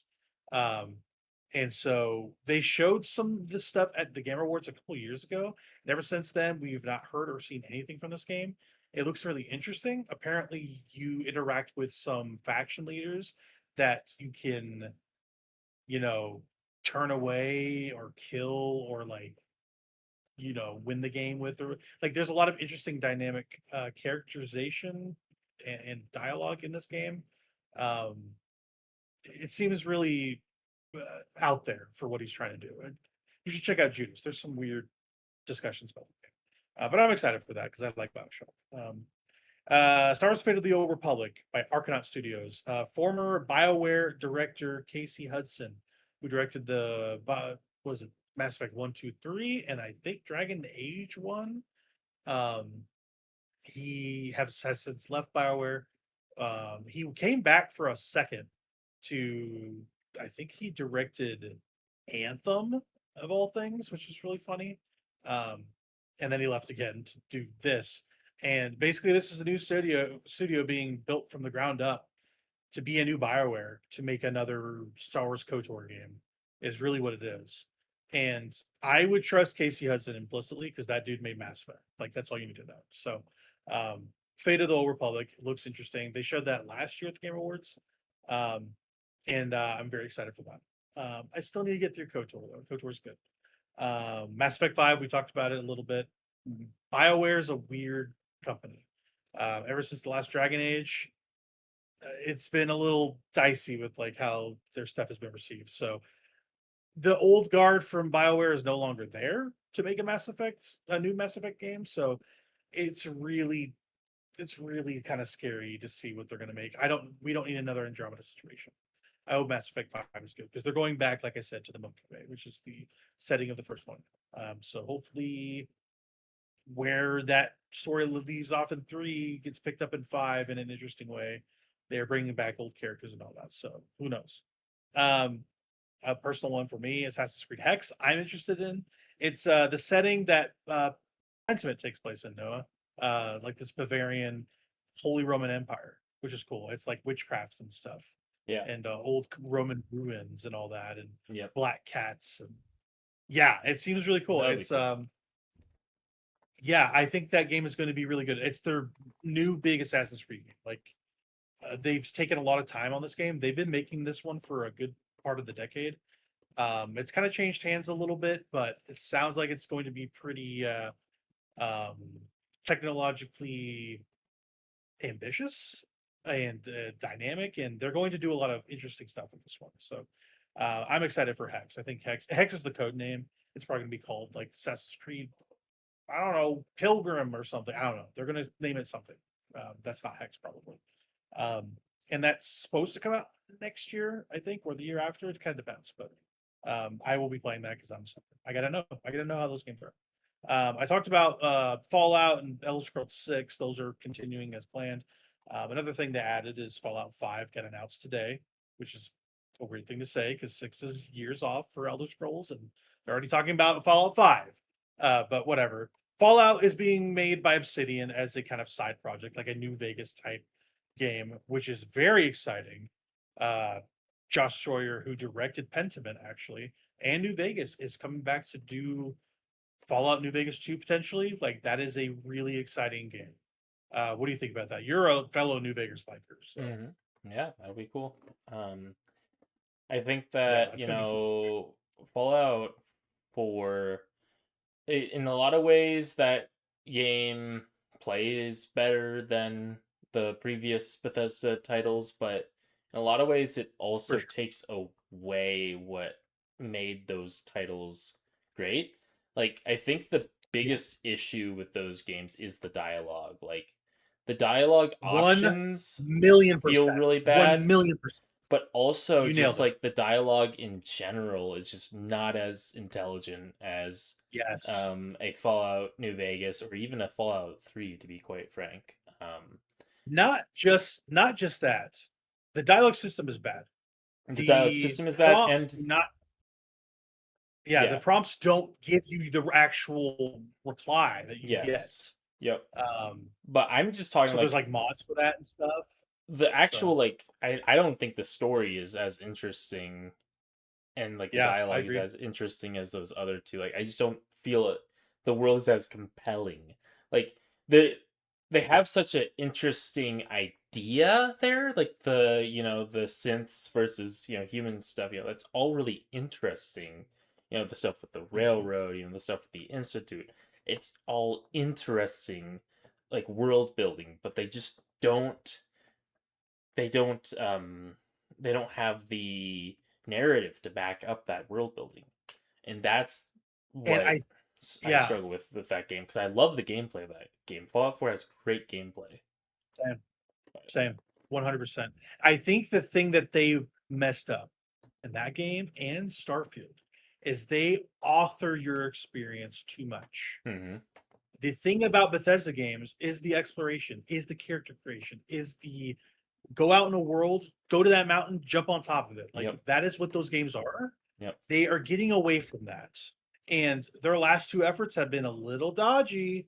I'm really kind of concerned about Elder Scrolls 6. I hope that game has to hit, dude. Yeah. If it does not hit, that studio's in major trouble. Like you talk about a Fallout 5, we might not even get one from them if It. that game is not good as Elder Scrolls 6, and Obsidian's Fallout is awesome. Like they will Yeah. not get to make Fallout. No. You know what I mean? Well, the thing is, I don't think that an Elder Scrolls 6 can fail. Like, I think it's a GTA type thing to where everyone knows I Elder agree. Yeah, Scrolls. yeah. Like, I think it's just too big to fail. But, In terms of business, yeah. In terms of yeah. business, 100%. Yep. Yeah, Yep. Like, it's just gonna sell. Um, it, if they right. go, the route that they're going down to where, like you said, they're tailoring the experience. Really, it's this. They're wanting to have this. They're trying to streamline the experience as much as possible because they want that casual Yes, gaming market. They want the ball and gun gamers. That's what they want. They want those ball and gun gamers. And you're so the right. a Skyrim is the closest thing to a game that a ball and gun gamer is gonna play. And maybe a Fallout. Maybe they'll play a Fallout. So, but Yeah, they definitely will. Yeah, Skyrim. right. Definitely Skyrim. Every ball and gun gamer I've ever talked to has played Skyrim. They love Skyrim. Yeah, yeah. So, Mhm. It's like but the fantasy game of that era. Like it is yes. the game. Yep. Yep. Yeah. So, yeah, I think that it will at least sell, but if they, try to push too much into that streamlining process, essentially dumbing down the game, you know, um, so that, it's easier to approach without having to, engage with its systems, and learn the game, in some way, then yeah, it just won't be as interesting as a game, and it just won't do as well critically. Yeah, yeah, 100%. But with a Fallout, they can't, that's not necessarily as big of a name as an Elder Scrolls. So even with all like the TV show, whatever marketing, I just don't think that that's still as big of a name as an Elder Scrolls. Um, I think it's becoming bigger because of the TV show. The yeah, fact that they do not have any synergy between it and the games is a tragedy. It yeah, is coming up on season 3 of Fallout, and they have nothing. yeah, That's crazy. That show is uber popular. That yeah, show broke containment. That show is big for normies, dude. Like yeah. my No, I've parents have I've heard talked about lots of yeah, I've heard lots of people talking about it that don't even play games. But it. Yeah, it's um, just a great show. yeah, but yeah, I just yeah, I think that I'll probably I like Bethesda games, so I'll check out an Elder Yeah, Scrolls 6. I never checked out Starfield. I just you're good. I You're I good. love It's I fine. love sci-fi stuff, but I just wasn't in the mood for Bethesda game at the time, and it looks like I was See, right to not try that thing. So the thing about Starfield is that it's so concerned with telling you how awesome it is, and it's so obvious with how much it is not. Like, yeah, it's crazy. You play that game, they're like, oh my god, exploring space is so cool. Don't you love exploring space with me, your companion? That's really nice. And I'm like, no, actually, everything I've done is boring I as hell. I Like, can't it's wait crazy for how boring that game is. I can't wait for that Naughty Dog space game to be like that. To be like, oh yeah, don't you love how fun space is? And then like it's like the most mundane dog water space exploration. Can you imagine? That'd be so funny. See, that's a good segue because that's my next Oh, one is nice. Intergalactic the Heretic Fit. Yeah, Um and I don't think it will be yeah, because okay, this is my perspective. I love the way you laid out the Bethesda stuff. That's so perfect. I think I can lay out this Naughty Dog thing like in a very specific way. So just yeah, just track with me here. They have been in one singular mind ever since Last of Us hit. Like they have been the Last of Us studio. They have been defined by that game. They have re-released that game. That is their Skyrim, The Last of Us Part 2, similar boat. yeah, They have been so creatively constrained under one IP and the canceled multiplayer game that was also a Last of Us multiplayer game that Bungie came and said that game is shit. Get rid of it. Our game is better. We know video games.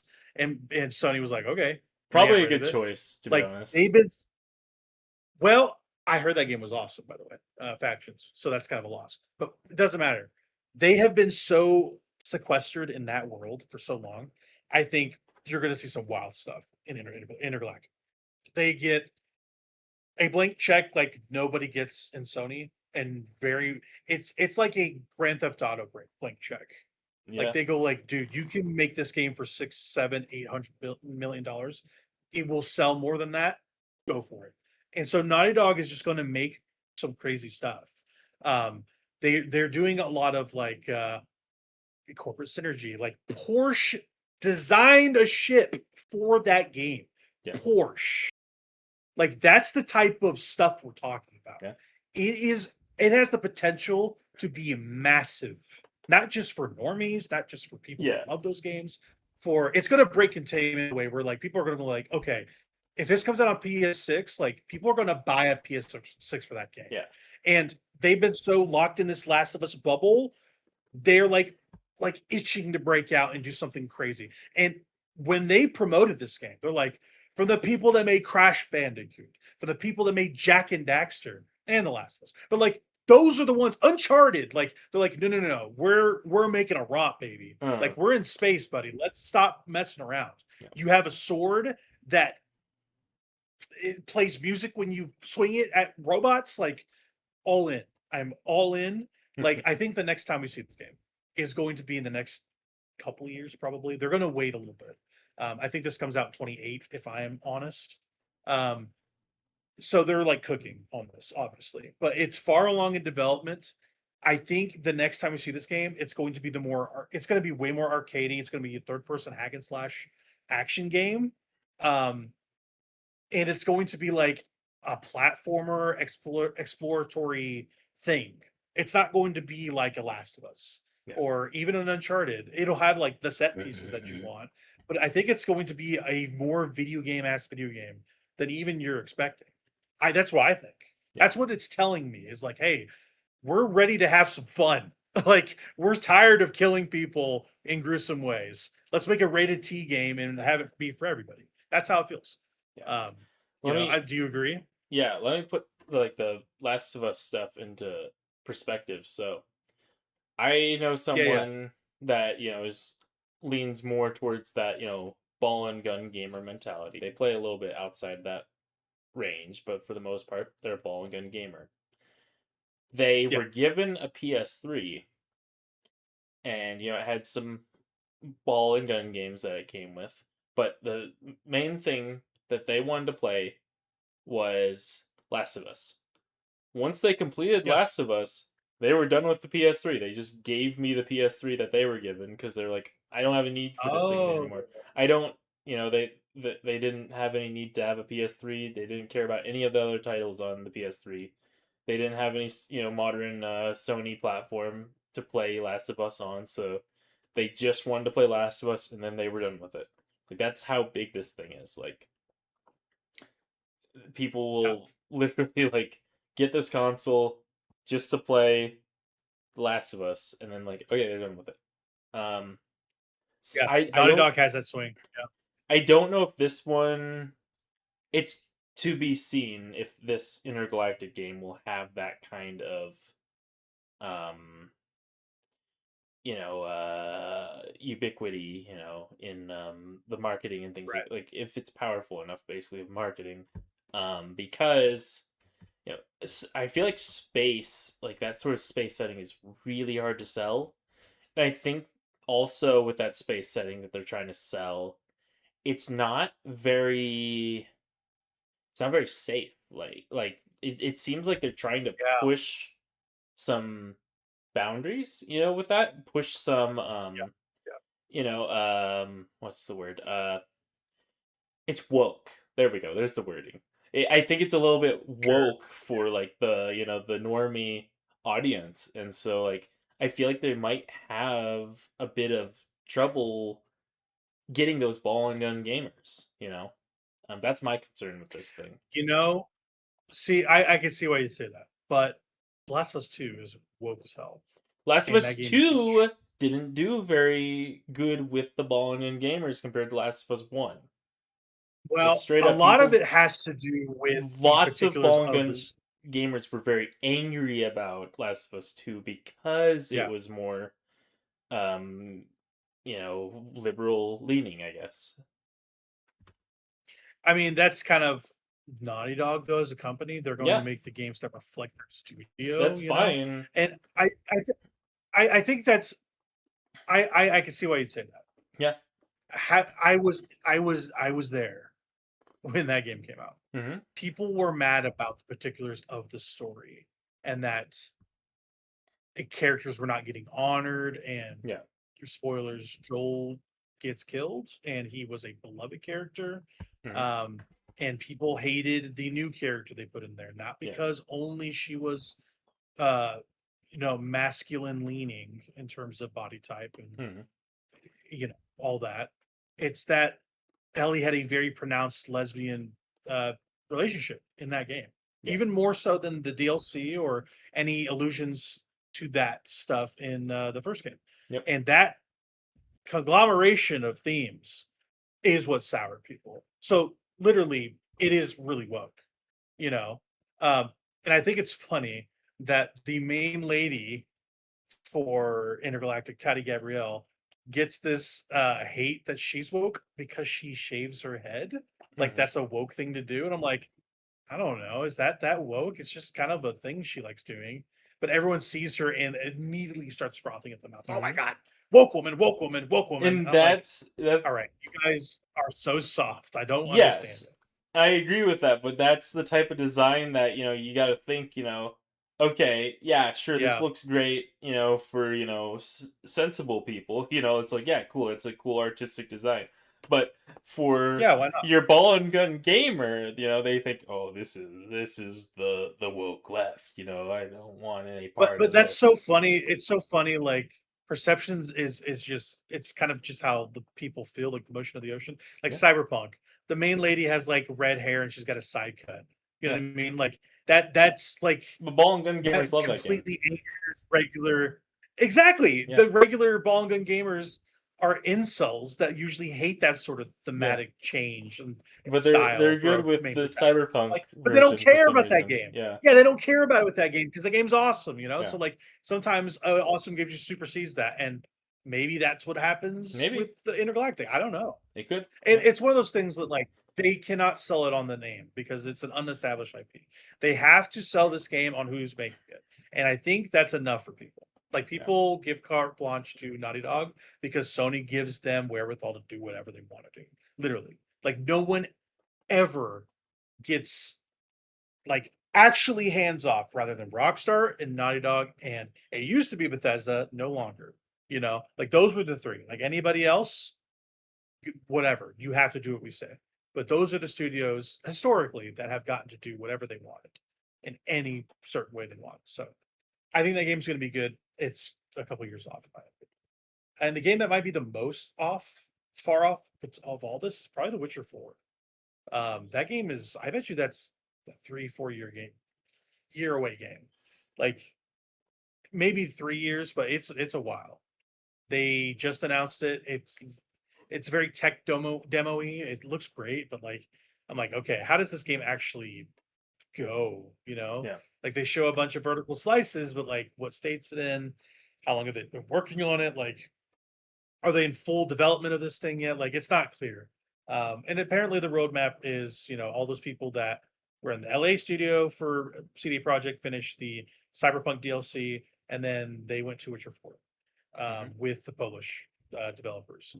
Um, and once that game's done, they're going to get back on Cyberpunk. But that'll be after Witcher 4. So Cyberpunk 2 is a way off in the distance. You know, who knows? Um, so yeah, I think The Witcher 4 looks awesome. Like I said in previous podcasts, Ciri as the main character is the right way to go. That's not how the books are. That's okay. They have garnered enough goodwill with the DLCs they put out and the stories they put out and all that stuff for The Witcher 3 and 2 and 1, honestly, that they can do whatever they want as an original story with Ciri and it would work, I think. They announced a new So DLC for Witcher 3, didn't they? Did that come out already, or is that still they did. No, that's next year. okay? That is some I don't know if we ever talked about that. That is being done in tandem with CD Projekt and Fool's Theory. So Fool's Theory is the development team working on the Witcher 1 remake. So what this is a proving ground to get used to the tech and the world of the Witcher. So they're making more content for an existing game so they can take that knowledge into a Witcher 1 remake to develop that alongside CD Projekt making Witcher 4 proper and Cyberpunk proper. They're having another studio do the remakes. So they might even do Witcher 2, Fool's Theory. But they're getting their beaks wet basically with this DLC. And that's coming out next summer. Um, probably, yeah, it's probably going to be a basically new game that takes place inside that. It's going to be like a Blood and Wine expansion. It's like a new biome. It's everything. Like those those DLCs are huge. You know what I mean? So Yeah. yeah, I totally forgot that they were going to do that. But yeah, there's a lot going on with CD Project Red. That's kind of what I want to. I want to finish Cyberpunk 2077 or 2007 if you're feeling nasty, because the anime, the season 2 of the anime is coming out and it looks incredible. So Yeah. that's kind of where I'm at. Yeah. God, that first season is like an all-timer season. Mhm. It's so good. No one does like Trigger. Trigger makes the most stylish anime out there. Yeah. Anything else you have on The Witcher 4 before we wrap this thing up? No. Okay, that's the topic. We talked at length about unreleased video games and what we want to see from them. So we shall have another topic next time. Um, but yeah, in closing, let's talk. Noah, you have a bunch of stuff in your anime corner. Would you take them off the shelf and display them for the whole class? What do you have I, going on? I I won't go into the details of everything that I'm watching. I'm watching a lot of Do what isekais you got to do. though. Oh, we'll put it oh that no. way. Yeah, it's Okay, okay. Okay. I know you don't want to get into it. What's the best name? What's the best name that you're into? Do you want something that's new this season, or do you want something that's returning this season? I want the best isekai name you are watching currently. Okay. Like the best show. Yeah, What's the best gonna be the best title? Best title. Oh, like the longest title. I understand. You want the weird title. Okay. I want the weird title. I want the Okay. weird title. Let's see here. I think the like. Okay, I became a legend after my 10-year long last stand. There you go. That one's pretty good. That's a good. Yeah. That's pretty good. Yeah. Pretty good. Also, Okay, sorry, the yeah. exiled heavy knight knows how to game the system. That's pretty good. That might be better, actually. I'm not gonna Mhm. lie. That might be better.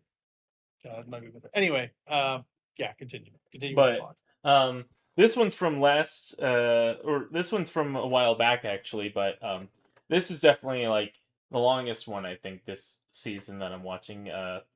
Trapped in a dating sim, the world of otome games is tough for mobs. They've got a season 2 for that. Ugh, lovely. Um, What is that one about? that one's pretty cool. I've talked about it before on the podcast. I think because I talk about this You one have main a- moment I get, but this one is a guy gets isekai'd into a basically a girls game that's like about dating these dudes. Oh, right. This Yeah, thing. yeah. Yeah. It's got like the ancient tech sort of stuff that I like. Yeah, I'm watching it Right. because I like the sort of world building. I like the characters are alright, but the animation is really bad in the first episode this season. Like it Yep. dropped in quality, like it's insane. So yeah, I'm not sure what That's rough. happened, but I hope that things get better. But yeah, so um, Nice. but yeah, I'm watching a lot of stuff. I guess what would be relevant for you is that I'm I'm watching The Ghost in the Shell. Um, but Yeah. Yeah. It's a great show. um, so that studio is Science Saru. They have another anime that's airing this season at the same this same season. And this is a adaptation of a manga that's quite well liked. Uh, the manga is A Witch's Life in Mongol, and the anime is a Jadigar, a witch in Mongolia. So basically, what this is um, it's a medieval sort of period Muslim city gets gets raided and pillaged, and like all the citizens of like they basically get most of Persia and capture them or kill them, the Mongol Empire, and so you're basically following this girl, Sitara, this Muslim girl, and as she's like trying to navigate, the world that she's now in of the being a basically slave to the Mongol Empire. Um, so it's a really interesting setting for an anime. Yeah, Really that is interesting. interesting. I've never anything quite like it. Yeah. Yeah. really interesting historical setting. So this is gonna be one of those ones that I think is people are gonna be talking about. It's got really it's got that Science Saru sort of soft type of animation style. It's very watercolory, very soft animation style. So if you're liking what Science Saru is doing with The Ghost in the Shell, then check out Jadagar. Yeah, and before we move on, yeah, the Science Saru does Danadin as well, another popular anime. Um, but yeah, I forgot to add it too. Yeah, I've been watching The Ghost in the Shell as well. That first episode, one of my favorites I've seen in a bit. Yeah. It's a really good intro. See, episode 2's out. I have not watched that one Yeah, yet. I've watched it. It's good. I Yep. really, it is okay. Good. Yep. Yeah, I think that first episode is just brilliantly directed. I love the pace of it. Yeah. Yeah, I'm excited. I'll be watching the second episode this weekend for sure. So, But yeah, this continue. this Jadagar, anime, I could see this going up there in terms of like historic anime, with the likes of Vinland Saga and Orb and Golden Kamuy, maybe. Apothecary Yeah. Diaries. I don't, Golden Kamuy, I don't know. It's it's all right. It's not really my thing. It's a historical. It is. I don't like it very much. So like a kingdom, maybe. Would kingdom count a little bit too? I'm saying that those are both historical things that I'm just not very interested in, is what I'm saying. Oh, fair enough. Fair. I don't think they're quite as good quality as like a Vinland Saga or a Orb or an Apothecary Diaries. I've read all of Vinland Saga. Literally changed my life. Mm-hmm. Nothing will be better than that. Like it is one of the best pieces of literature. Vinland Saga is very good. Did you ever check out Orb? Orb is very similar to Vinland Saga. I've been meaning to, dude. I've been meaning to watch Orb. You've been telling me to. That's probably the closest thing to Vinland Saga you can find. Okay. Yeah, it is on the short list. I gotta get to it. Gotta do. Right. The pacing is very similar. The character designs are very similar. Yeah, it's good. Yeah. Okay. Gotcha. Anything else you have? I got a lot of stuff, but it's not really relevant. Think I'm all good. Okay, making your way downtown, walking fast, watching anime. Yep. Yeah, my Powers TV dinners. I've been watching a lot of new movies, a lot of movies that have just come out on video on demand. I'm spending the 20 some dollars instead of renting them. I am buying them because it makes more sense to buy them for $5 extra than it is to rent them for 20. And it's cheaper than going to the theaters since our theater got taken out. So I'm like, okay, whatever. I'm gonna spend this money to watch these new movies, and I've been enjoying doing so. I watched Obsession, the literal phenomenon taking over the country. YouTubers making movies, it's a big deal.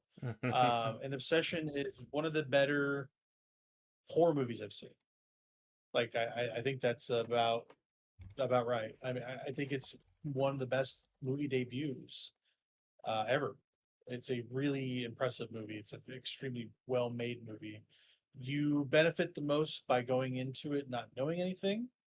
That said, I will give you the premise. A character wishes one wish on a one wish willow, a gimmick toy, snaps it, and has his dream come true until it is a nightmare. That's basically Obsession. And it's my favorite movie of the year. And it's super good. I recommend everybody watch it that can stomach it because it's kind of gnarly. It's got one of the more affecting plots and one of the more gruesome deaths I've seen in a while. Someone gets killed by way of brick to face in a very, very gruesome way. And it's quote, not awesome, but it is very violent. So yeah, Obsession's great. The drama is a Robert Pattinson Zendaya vehicle when they are not doing big franchise movies like The Odyssey or The Batman or the Spider-Man movies. They're making movies like The Drama. So it's nice to see two of the biggest actors on the planet actually be in a movie that requires dramatic range. It's basically a couple that are nearing the altar to get married whenever the the male fiance finds out a very, very, very dark secret about the female in the relationship, and it almost ruins the entire wedding. Uh, no spoilers. It's crazy. It's one of the weirder premises I can remember. Um, yeah, that's a weird one. The drama's good though. That's a fun movie. Um, it's kind of cringeworthy and hard to get through, but it's a good one. My wife wanted to watch The Devil Wears Prada 2, so I delivered. Um, that movie's better than the first one. That movie's great. Meryl Streep is like so good. Like Meryl Streep is like a woman who can already do everything, and she's Oscar grade, all that stuff, everything that and more. She's so good in that movie. Oh my gosh, it's one of the rare sequels like that have happened 20 years after the fact, like a Anchorman 2 that's better than the original. That doesn't happen very often. Last night I watched Hokum, which is the new Adam Scott horror vehicle from the creator of Caveat and Oddity. It's basically, dude, this is just like a Silent Hill movie, like straight up. Like the dude that made this movie should just make a Silent Hill movie. The dude wears a trench coat, holds a lantern, it looks like Silent Hill. I'm like, okay, why don't they just make a Silent Hill movie? I thought it was pretty good. It's basically about a author who survives a failed suicide attempt. Kind of out of left field that at a hotel, a Irish hotel, and there are rumors of a missing hotel clerk and a haunted honeymoon suite that he needs to investigate, and he is curious to see if um, that employee has been taken there, basically. So it's a descent into madness. They do a little convenient thingy at the end with like, "Oh, you were maybe on drugs. Did anything really happen?" Business at the end. I'm like, okay, that's kind of lame. They didn't need to do that, but it's well made, well acted. The writing is pretty good. Hokum, I recommend it if people like a fun, crisp hour 45 watching a horror. Then a few others. Con Air we watched. It's a classic. Nicolas Cage's hair is very long. I've been trying to get on a Nick Cage kick, I should say, because I want to watch his Massive Talent movie, which is basically a movie about him. It's like a fake. He's playing himself in a movie, Nicolas Cage, and they reference a lot of his movies. But I'm like, I don't think I've seen a lot of Nicolas Cage movies. That's not National Treasure, and The Sorcerer's Apprentice. So I'm kind of doing that. So Connor is the first step on that. I watched Wild at Heart about a month ago, and I'll probably be watching some more Cage stuff coming up. I rewatched Heat. My wife had not seen it for the first time. It's Michael Mann's crime epic, Heat, 1995, I believe, with Al Pacino and Robert De Niro and Val Kilmer. Noah, if you like bank robber movies, heist movies, Heat is like the one of those. Like if you're gonna do any Nice. of them, Heat is the one. Yeah, those are okay. It's funny playing GTA 5. It's crazy to see how much they took from Heat. Like literally almost scene by scene. Some of the bank robbery stuff. So Heat's incredible. It's all really long though, 3 hours almost, but it's awesome. It's Michael Mann's best movie. And then movie Mike and Nick and Alice. It's basically a time travel romp, which they kind of spoil in the trailer, but it ends up being a fun time anyway. It's basically Vince Vaughn pulling double duty as himself, trying to solve the murder of his best friend, and it's a good one. It's a good one. It's a fun. It's like a buddy action romp. That's a good one. And then shows where we're doing our regular House of the Dragon Silo revolutions there. One Piece, like I mentioned, I'm kind of taking a break from that because I'm watching other stuff. I started the Batman, which is an old 2004 DC animated show, which is basically the first reinvention of Batman after the animated series and Justice League. And I prefer it personally, visually, because of the art style and because of the look of the characters. They're very anime inspired, Noah. This version of the Batman. His cloak is different. He's got like sharp gloves and sharp bad eyes, and the Joker like wears like a straight jacket. He's got crazy hair. He moves like a monkey, and Riddler like is wearing like a one piece question mark suit, and like they reinvented the Batman characters visually in really interesting ways. Like instead of green, Bane is red in this one. Like Killer Croc is in this thing, and he's really weird, and like, there's a lot of interesting stuff they do with the Batman mythos in the Batman that I really prefer. The music is so freaking good in this show. I can't. Oh, so good. Every time the theme pops up, I need to send you the theme. By the way, it's incredible. One of the best animated shows of all time. It's the Batman I grew up with, in early '04. So I'm finally watching it through, and it holds up tremendously. Like all bangers. They have Joker, Penguin, Two Face, or not Two Face, Mr. Freeze, all 1, 2, 3 behind each other. So the greatest hits right at the top. The Batman is my favorite personal animated Batman, and I really like it. And that's pretty much our show, dude. It's a lot of stuff.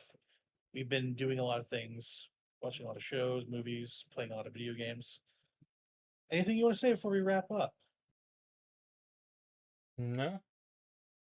I say it's bedtime. I don't know about you. I'm getting old. Okay, I'm dying. Yep. Yeah, next podcast, I think I'm gonna play some Splatoon Raiders. I think I've decided. That and Halo campaign involved. Between those two, it's been really nice to play these $50 budget games. It's kind of nice. Yeah. That Marathon's a kind of a budget game. Star Fox budget game too. Honestly, the Switch is a good paid for that stuff. So yeah, I'll be checking those things out next podcast. Are you getting Splatoon Raiders? I thought you said you might. Yeah, I might check that thing out if we're wanting to play that. I'll play with you. Yeah.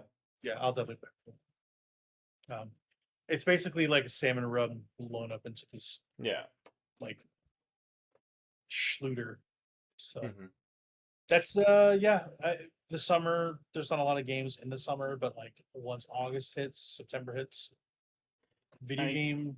I kind of want to play Halo campaign, Evolved too. Like Do you really? Okay. Yeah. All right. I haven't played that game in a very long time, like that original game. So if that game is crossplay, we should play that together.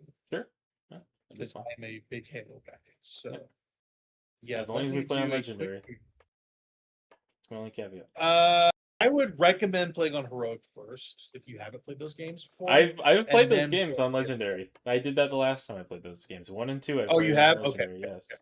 I've played those games on Legendary too. But if you haven't, that's a when I was a kid, that was all you played. Or that, like, kids in my neighborhood, they would only play on. You weren't cool unless you were playing on Legendary, basically. See, so gotcha.